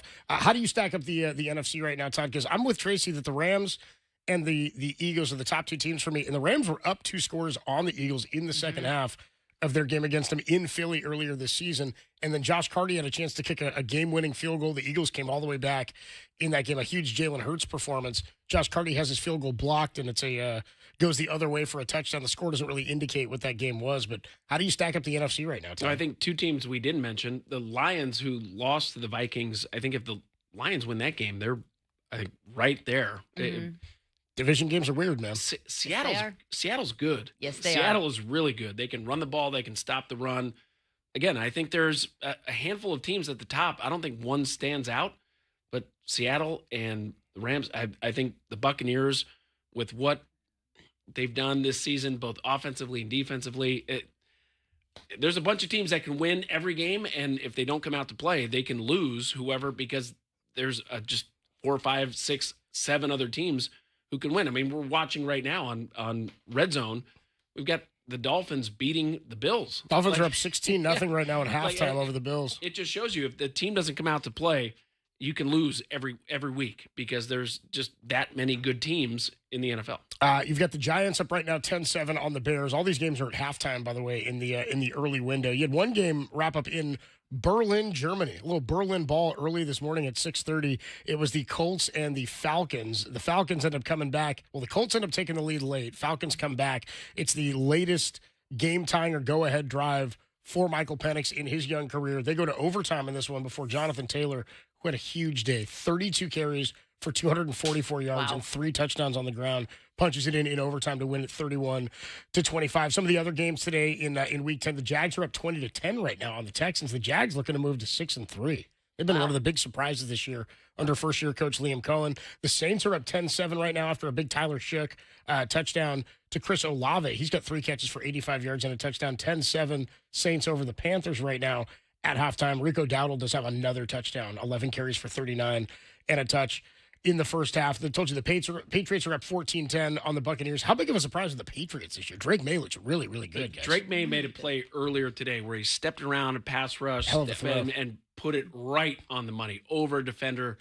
He's playing at a level like you watch a young quarterback's development. He's doing everything you want to see in a guy that you expect to be a franchise quarterback. It's almost as if we can't judge a quarterback by his rookie season. That is the case, or by who the I mean, sometimes it's about who the coaching staff is. I mean, yeah, I wasn't high on Drake May coming into this year. A lot of people were after the back half of the season he had in his rookie season, and Vrabel's got his team playing really, really well. And they made some trades. I mean, Keon White's a player they unloaded. Yeah. They made a couple other moves to get some draft capital, and I think they've got it right with Mike Vrabel. By the way, the Colts, we've sort of haven't talked about the Colts as being, are they the best team in the NFL? The number one team in the AFC right They now. might be. I think it's hard for people to imagine that, but yes, I think they very well might be. Yeah, with Daniel Jones and Jonathan Taylor has established himself as one of the best, certainly this year, the best running back in the NFL. They're just playing together. Mm-hmm. It's so bizarre how coaching and quarterback and everything seems to fit together when you have the right structure from, I think it starts with the coaching, because you can put guys in. Daniel Jones, clearly talented, but until he gets in the right situation with the pieces around him, can't put it together. He's put it together this year with a great running back. They're a really, really good team. Well, I think they're even a year early. I think they didn't. I don't know that they anticipated being right here, right now. They signed Dan Jones as a free agent. The Vikings wanted to bring him back to kind of be an insurance policy for J.J. McCarthy. They let Sam Darnold walk. So then they didn't go after Rodgers, so they had to commit to McCarthy. Dan Jones goes to compete for a starting job against Richardson with the Colts, and he played well enough in their first 9 games or 8 weeks or whatever it was for them to warrant trading 2 first-round draft picks for Sauce Gardner. Yeah. I mean, it's something that Chris Ballard, the GM in Indianapolis, doesn't do, but now Carly Ursay, the owner of the team, after her father Jim passed away, she's gone about it differently. She said in a quote the other day, would you rather we get something to plug a hole for the time being and just sort of fix the problem, or do you want to fix it long term? They now have one of the best secondaries in football. Yep. They probably have the best O-line in football. They have a quarterback playing at a pretty high level who's a former first-round pick. They've got a top 2 or 3 running back in all of football, and Jonathan Taylor. I mean, Michael Pittman and Alec Pierce have been really, really good for them in the receiving game. I'm out of reasons why they wouldn't be a top team. I think they are. They got the ball back in overtime. They stopped them. They stopped the Falcons, get the ball back. They had one long pass to Tyler Warren, who's an outstanding rookie tight end. Yeah. And then they just ran the ball right down the field and scored. They ran it like 6 times in a row, and Jonathan Taylor ends up in the end zone for the win. I mean, when you can impose your will on the defense and just run the ball and push them back, they're a team that's going to be I mean, they're trending towards the top team in the AFC. They might be the best team in the NFL. I think they very well might be. And there was a perfect example of a trade deadline of a team that maybe was one player away. Yeah. And they got their guy. I kind of figure, though, they feel like a team that, like, Mahomes comes in and beats them divisional round weekend. You know what I mean? Like, he has to go play wild card weekend. I don't know. We'll see what happens. I mean, the Chiefs are such a weird team, but I'm not going to write off Mahomes and Andy Reid yet. Like, it wouldn't, if I told you now that they're the Super Bowl champs, would anybody be surprised? No, not at all. But if the Colts did, I'd be pretty surprised, still even at this point. That's been a trend of this show. There's 7 or 8 teams. Would you be surprised if this team represented the NFC or the AFC? No. I think in the last few years, all right, you got the Ravens and the Bills, and there's certainly front runners in each conference. Sure. So this year, not so much. There's a dozen teams that we wouldn't be shocked if they made a late run. Yeah, I'm absolutely with you. Adam Copeland, Todd Husak, Tracy Sandler with you. 125 kickoff right here from Levi Stadium. We'll take a quick break. When we come on back, we'll get you the expectations for today's game and going forward here for the 49ers as Brock Purdy has officially been ruled out for today's game. Adrian Martinez, yet again, your backup quarterback for Mac Jones, who gets his second start against the LA Rams, 1-0 against the Rams so far this season. We'll take a quick break. When we come on back, your expectations for this one. More to come. Adam Copeland, Todd Husak, Tracy Sandler, Niners and the Rams, 125 on the Sports Leader.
Live from Levi Stadium, Adam Copeland, Todd Husak, Tracy Sandler, and joined by a 49er legend, 10 years in the NFL with the Niners, 4 Super Bowl rings, and now a Bay Area Sports Hall of Famer. Eric Wright joins us here at Levi Stadium. What's up, Eric? How you doing, man? Hey, man, I'm blessed. Thank you, guys. I was there at that induction. How was that for you, man? That was a cool evening, man. You got a lot of support that night. No, well, I'll tell you what. The most impressive piece was being in my family and friends, and my son did a fabulous job. He did. So you know what? That's all that I care about. And it shows you your relationship with people. they turned out and showed out. So man, I just got out of everybody's way and then just did what I had to do. Well, I mean, you come from the era of 49er football where people, culture, family, brotherhood, I mean, that was really all started with your guys' era. Do you get that same vibe that is carried into what the 49ers are building now with this young core? Well, it carries over. They still have the building blocks of people in the organization. You know, Keena, Jed, John, Kyle, and then hopefully that transpired to the older veteran guys to trickle down to the younger cats. You know, their culture is we were there through training camp like family for 8 weeks, you know, and then build that family environment by being together in Sacramento and Rockland College, and then that's how we built the culture. I was telling another press guy the other day. December was the drive for dough because that's how we made our extra money for the family. Christmas, you know, January. That was the bonus because we thrived ourselves and we were so hungry to make that extra money or that extra revenue for the family because, you know, it was $35,000, $50,000. Yeah. You know, and then that was extra playoff money. And then we could take care of the family and sell the rest of our tickets. Now, you can't do that. You can't do that. So, you know, the culture is still there. The health issue. All the injuries, you mean? Yeah. Every week it's a key guy on the team. Yeah. So I don't know about the physicality, and it's still a game. You still have to be disciplined, and then that's one thing that Bill, George, Ray, all the coaches that he had in his legacy, right? We were detailed. Because if you couldn't play detailed, sound football on defense, you weren't going to be here. Because, you know, George would rip you, Ray Rose would have a sit down with you, and then Ronnie would rip you in the locker room. Yeah. Okay? You know, Keena was the soft-spoken leader, but Ronnie would rip Bill. Okay, you won't have to step to right. You won't have to answer to Ronnie. Hey man, the one thing, Ronnie, you did not want, and during the games, Ronnie bar was so high. Yeah. And I thought about this week, right? Guys are calling Ronnie this, Ronnie. You know what? Ronnie came from a military family background, from loyalty, trustworthy, integrity. That's the reason why he's a Hall of Famer. Okay? It had to be fun practicing against such a great offense for all those years. Was there a rivalry between the offense and the defense when you guys were practicing against each other? And you talked about those 8 weeks together. Like that had to be iron sharpens iron, right? You got each other better. It was unbelievable, but the coaching staff knew you couldn't have one-on-one too much because we were gonna knock the dog snot out. Yeah, right. Freddie Solomon, Dwight Clark, we beat Jerry. He got beat down like a drum when he was a rookie until he started that middle or to the third part of the season. Jerry found himself. Yeah, and then after that, it wasn't no stopping. Well, I'm curious. Was there a point in his career, Jerry Rice, where you saw him and you're like, man, this guy's special? Was there like a point Did in you the know season where like something clicked? in practice where you're like, hey, this guy's got it? Oh yeah, you know what? I'll tell you the guy who Freddie Solomon, Mike Wilson, John Taylor. Schumann had something when he was on his way out, but Jerry always had the if factor. Okay, and you can tell that among the teammates, if the number one thing is Jerry had that because Jerry wanted every touch. Okay, when Jerry didn't get his touches, okay, and I'll tell you this, Dion and the guy that Jerry beat for like 4 touchdowns, Emory in Denver. Jerry beat him like a drum, like in my game was, I got beat like that against when we had that shootout against San Diego at our place with Dan Fouts, Charlie Joyner, and those guys. Jefferson. Hey, man, I got beat down like a drum. It was an air raid, But I gave up 4 touchdowns that day, right? But to Chuck Studley, Hacksaw, George, and those guys, I was on the sideline, and I almost had to go to the psychologist, but guess what? Okay. Studley, every time I got off the field, he said, hey, Eric, you can't shut down. We need you. You got to go back in the game. And then you get the ball back to Joe and those guys, Ray Washing, with 2 minutes left, and we were down and close in the game. All we had to do is get it back to 16. Okay? Because that's my secretariat. That's a purebred, yeah. He's going. Secretary didn't lose no race. No. Joe never, the special bond and the teammates that we have and we still have is the great feeling of not having to feel the loss of a Super Bowl. Yeah. Mm-hmm. I don't. Hey, and thank God. Thank God we had 16. Right. Yeah. Okay.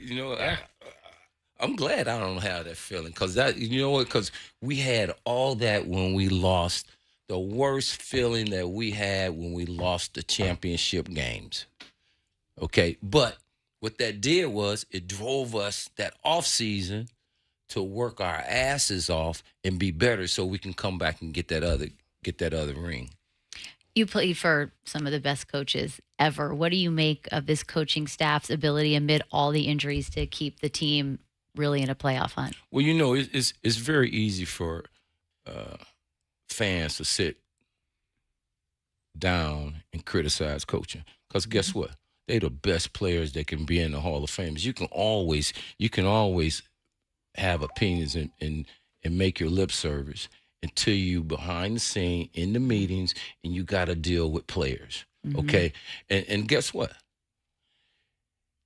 You're not dealing with all the other factors that come with all the off-field stuff, right? Mm-hmm. Family, death, everything that you can imagine of, right? Mm-hmm. It's very easy for us to sit around and criticize because guess what? Bill, John McVay, Neil Dolan,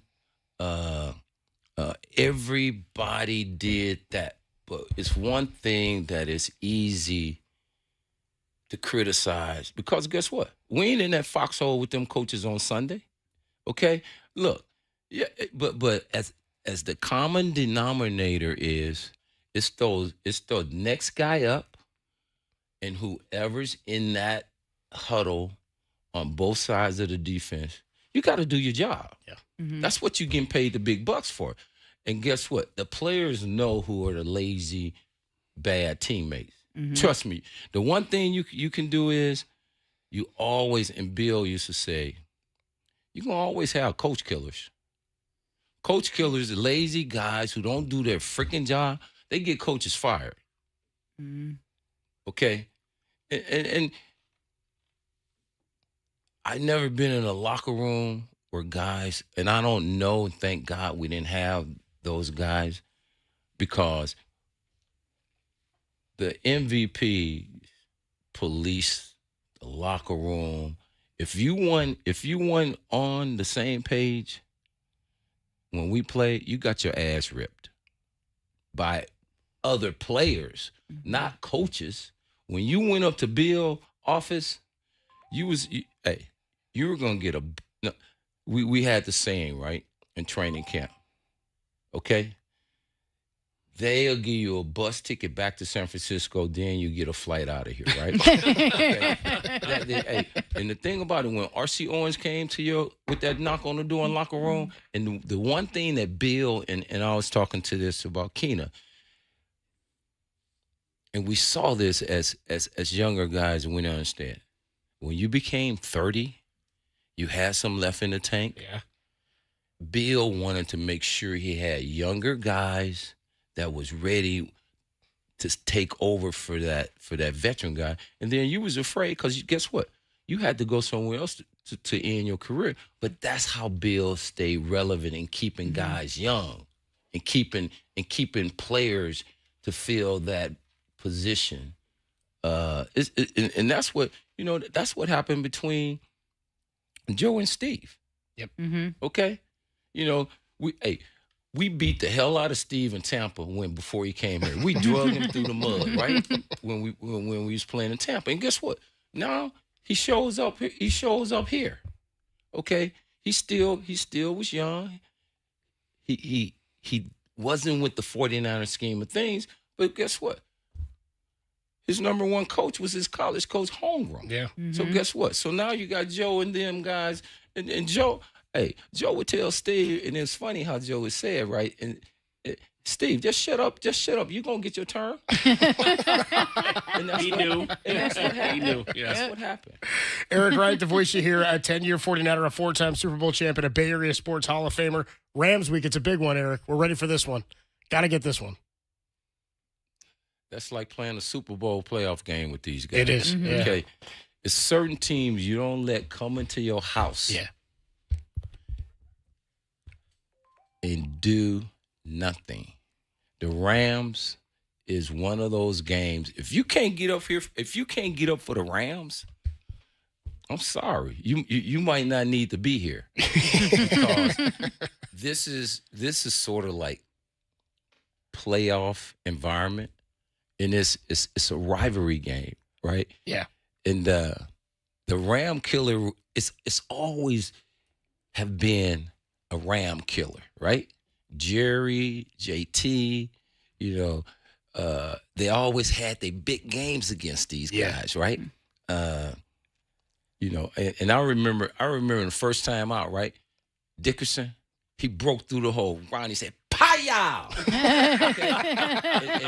and Ronnie, we used to call it in the defensive back or the defense room. Ronnie was gonna get the first woo lick.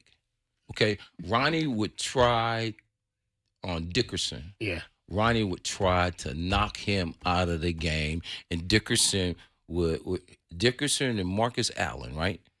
But they would never try to let Ronnie hit him head square, up, yeah, right? Hit him square.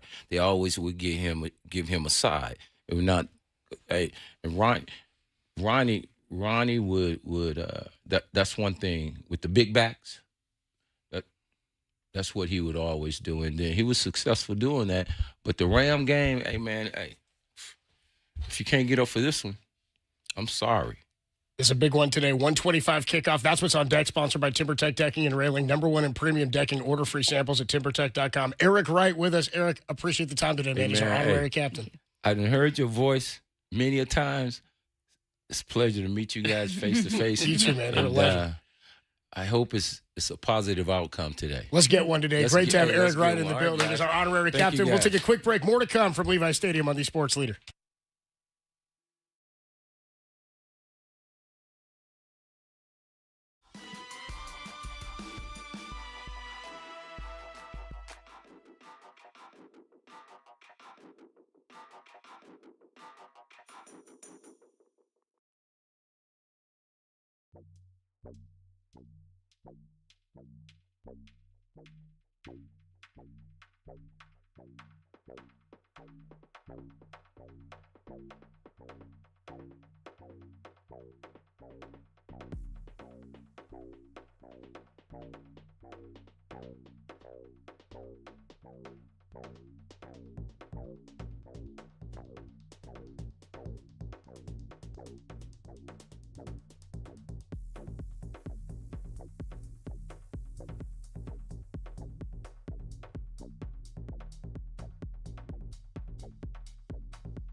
Adam Copeland back with your 49er player spotlight. Week 10 of the NFL season is here, and it's been underway since Thursday early this morning. But the Niners, one of the late window games, kick off against the Rams today, 1:25. We'll have it all for you right here on the Sports Leader. Our 49er player spotlight today, going to circle a guy who is questionable for today's game, but absolutely necessary for the 49ers to try to find some success on defense. It's Fred Warner's fill-in, Tatum Bethune. He's had 10 tackles in each game that he's played since Fred Warner's exit. He talked about his 16 tackle performance this past week against the New York Giants in New York. 16 tackles, led all 49ers. He talked about that performance and the importance of making plays on defense. I never really noticed it. In college, I always racked up a couple tackles, but tackles are non-negotiable. I feel like I need to do better in the pass game and just getting the ball out and creating turnovers for the defense. That was Tatum Bethune. They're talking about the 16 tackle performance. He hopefully will be in there. We'll get to the inactives and actives in just a few minutes here, but 16 tackles last week. He has been a godsend in the absence of Fred Warner, and that's why Tatum Bethune is this week's 49er player spotlight.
Yeah, they're a really good team, and it showed in that last game, and they've improved.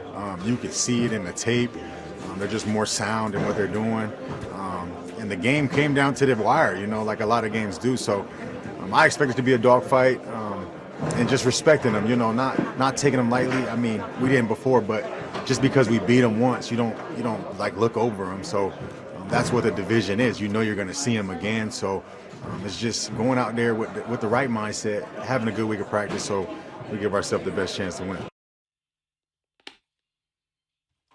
Adam Copeland, Todd Husak with you ahead of the Niners and the Rams coming your way in about an hour and 20 minutes or so. 1:25 kickoff right here on the Sports Leader. We'll go up to the broadcast booth and check in with Troy Clarity, who will be on the call a little bit later this afternoon with Tim Ryan. We'll talk to him about what he's seen from the 49ers and what they could look like today. I've got your actives and inactives. You ready? Nope. For today's game? No. Gosh, well, hopefully it's not too many bad, great players for the Niners that are going to be inactive. Well, here's where we were. We were at questionable with several key 49ers. And when I say key, it's like we are down to, some of the guys who are already second in line for some of these positions. We knew Brock Purdy ruled out just a little while ago, but D. Winters was questionable. Tatum Bethune, Ben Barch, Alfred Collins, Kalia Davis, and Keon White. Who the 49ers just acquired. Pretty good list of inactives here for the Niners, though, in terms of the health for today. Ricky Pearsall is going to be out. We knew that. Alfred Collins with a hip injury. He's the one I expected to not play, and he was so key for them, forcing that fumble against Kyron Williams in overtime at the goal line to win that game. He is such a big body. Yeah. Just a guy that can clog a middle is a huge part of any run defense. He is a big piece. So him being out is certainly not unimportant, but the fact that he was injured, I'm sure they're planning for it, but gosh, he's made some progress throughout the season. It's going to be big on Jordan Elliott today. It's going to be big on a guy like Kalia Davis today, who is going to play. So the other inactives, Jordan James, Connor Colby, Marquise Siegel, and Sebastian Valdez. So that means Kalia Davis active, Keon White active, Tatum Bethune, D. Winters active, Ben Barch, it sounds like he's going to be active. I'd assume he would start at left guard if in fact he is healthy. He is active today, but Spencer Burford filled in last week. Did a really nice job in there for Connor Colby. The offensive line has certainly been a patchwork. Kalia Davis, I think, he's been a nice piece. Fantastic, man. Speaking of guys they traded for, he's one of those players they acquired a couple of seasons ago, and he's been fantastic for them. They got him for a late-round draft pick from the Houston Texans. You mentioned Alfred Collins, and one of the other big-name guys, we didn't even mention him today. We talked briefly about Sauce Gardner to the Colts, but Quinnen Williams getting traded from the Jets to the Dallas Cowboys. Cowboys have been weird and wild this year. Anyway, they plug a big hole on their defensive line with Quinnen Williams. It's funny. I thought to myself, is that a guy that I would have wanted the Niners to get in on? He's an elite talent, was drafted right after Nick Bosa, one of the top picks in that draft a few years ago. But I sort of feel like when we talk about the Niners' plan and investing in the future and investing all 11 of those draft picks this past draft, I don't think they feel the need to go grab a guy like that, even though he would be a difference maker. Price point would be high, but it's because they've drafted guys like C.J. West and Alfred Collins. I think they're committed to that development, sort of in the same model the Rams did it a couple of years ago. Well, and you see early returns with guys like Alfred Collins, but then you're right. You get those guys into the program where they're learning the defense, getting bigger, stronger, faster, hopefully ready to contribute. C.J. West is a guy you'd love to see take that next step into being a every down. Yeah. Or 40 snaps a game. He's one guy that I think you got to keep an eye on to make maybe that last season push. Are we at a point now, too, where, when Michael Williams goes down, he started all 9 games for the Niners. He played pretty well in that game against the Rams back in week 5.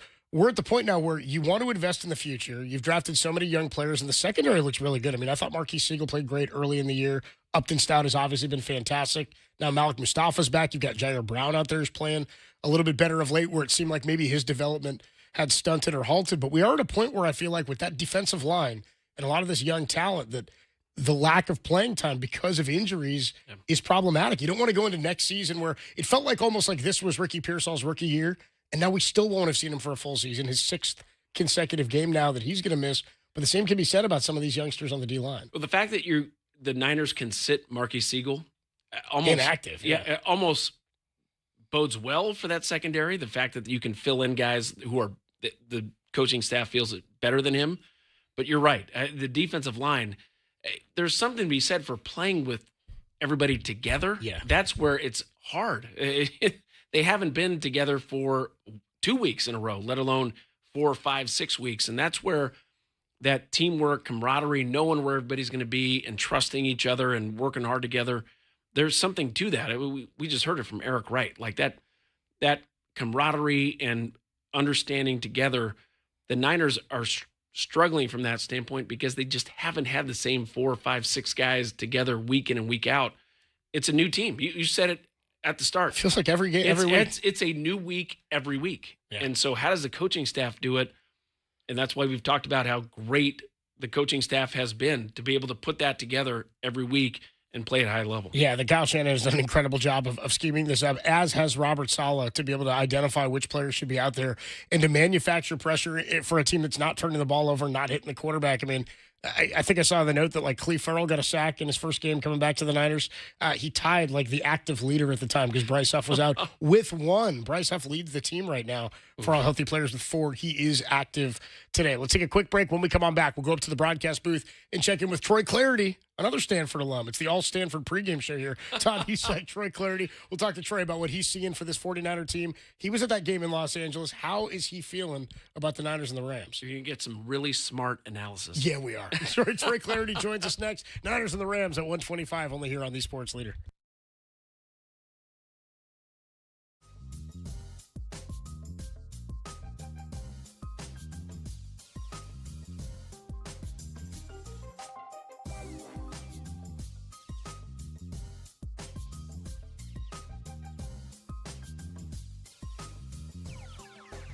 It sound right, boys.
Sound right, boys.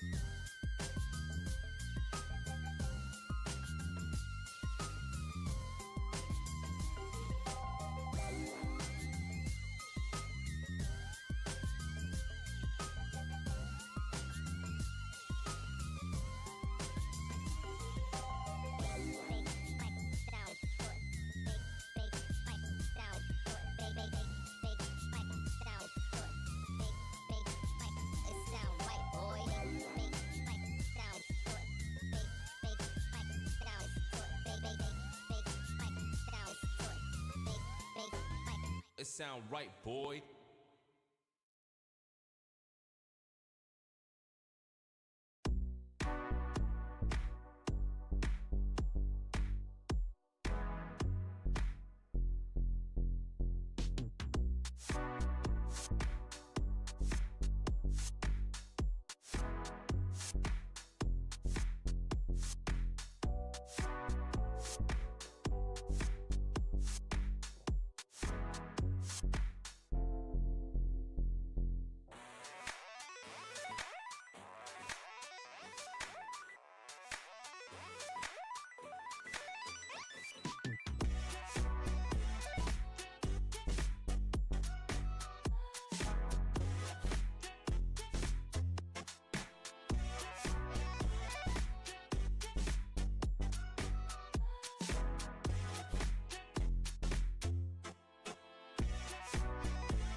He's still the back. He gets the carry up the middle. It's all run for the Niners on this drive, and he trucks a defender at the 10, and along the right numbers, just gallops into the end zone for a touchdown.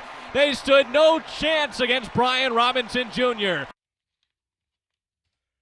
Big Brian Robinson Jr. touchdown last week against the New York Giants helped put the game away for the 49ers. They'll need every bit of offense today. And the man who's on the call today, Troy Clarity, let's go up to the broadcast booth. He'll be on the call with Tim Ryan for a 1:25 kickoff, and we'll hand it over to them in just about 10 minutes or so. Troy, what's going on, man? Good to have you. Fellas, it's awesome to be with you. A beautiful day here in the South Bay. You've got the Rams, you've got the Niners.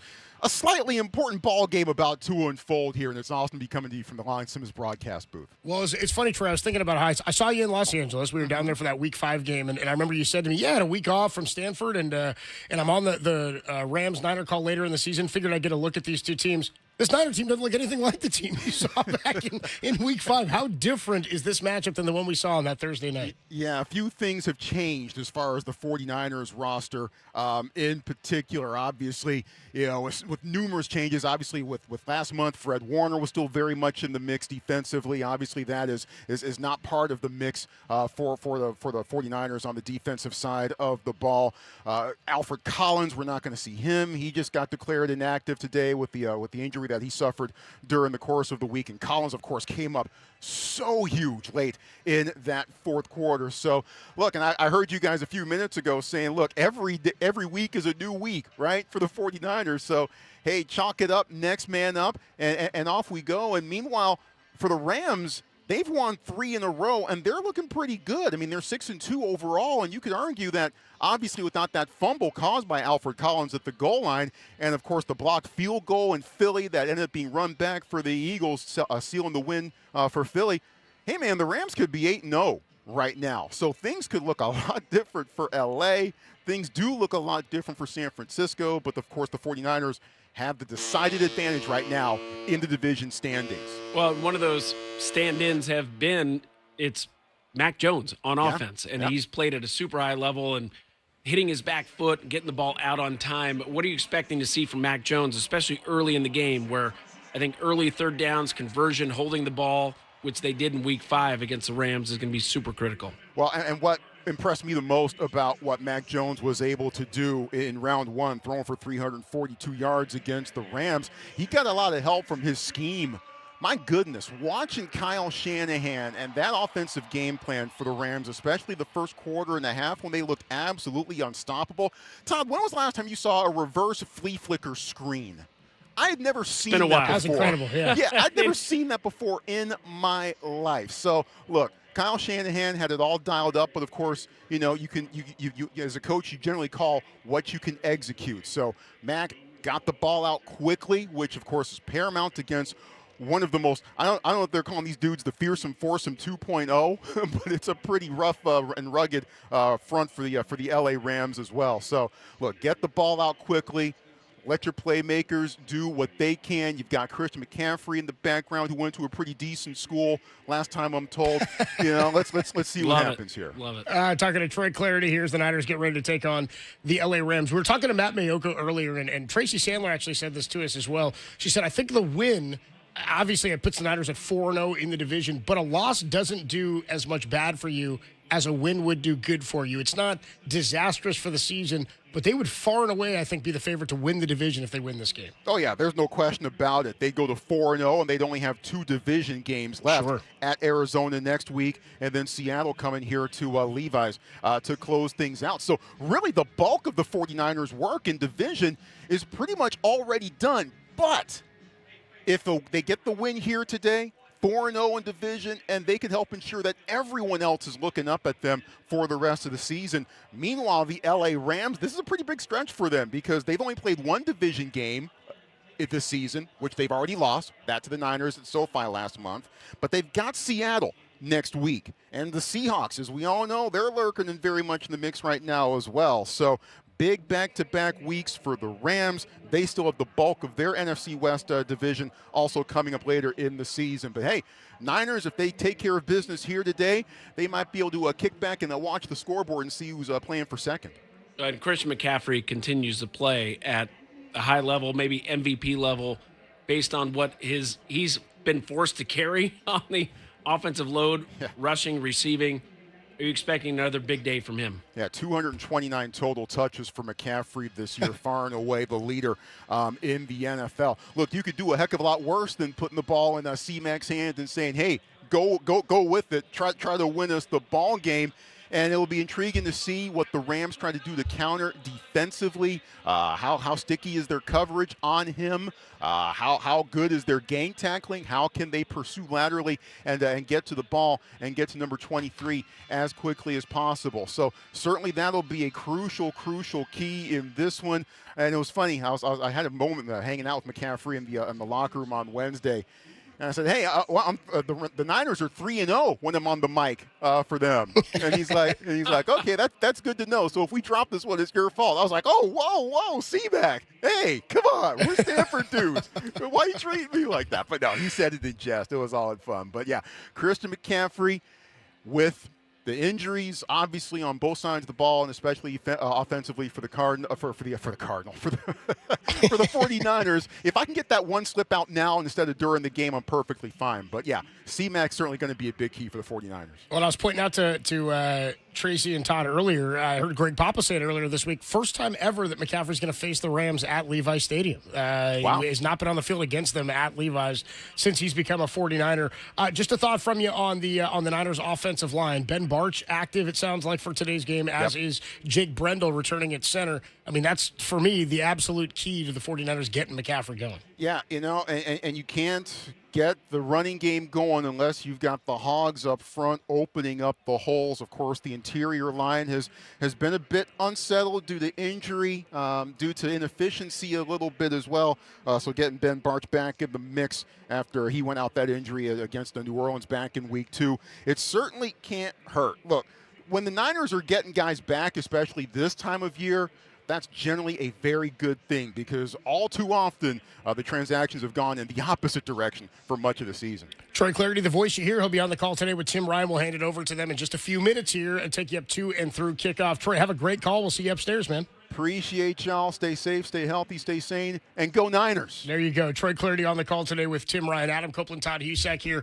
Just a couple more minutes before we sign off here at Levi Stadium and get you over to Troy and to Tim for today's broadcast. Time for the keys to the game, sponsored by your Bay Area Chevy dealers. Visit BayAreaChevroletDealers.com. Well, if Christian McCaffrey is the key today for the 49ers, as he always is, it's Matt Stafford and it's Puka Nacua for me on the other side for the Rams. You want to say, can you contain Puka Nacua? Like, if it were an NBA game, you'd say, if that one guy gets all their points, if he's the guy who's going to beat us, fine. Just don't let anybody else do it. They did a pretty good job against Puka in week 5. 10 catches for 85 yards. For me, he's the key, both in distance plays and down in the short red zone. Well, and part of it is gang tackling. It's limiting his yards after the catch. And Puka is so good at getting open, separating. He's a big, strong receiver.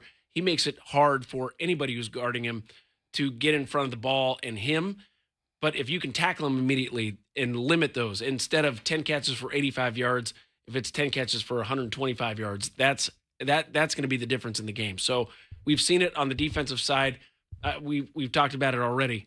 Third downs for both sides, limiting third down conversions for the Rams and picking up those 3rd and 4s, 3rd and 5s early in the game, especially early in the game for the Niners, where they can keep the ball out of the Rams' hands. This might be a high-scoring game based on how the defense is played for both sides.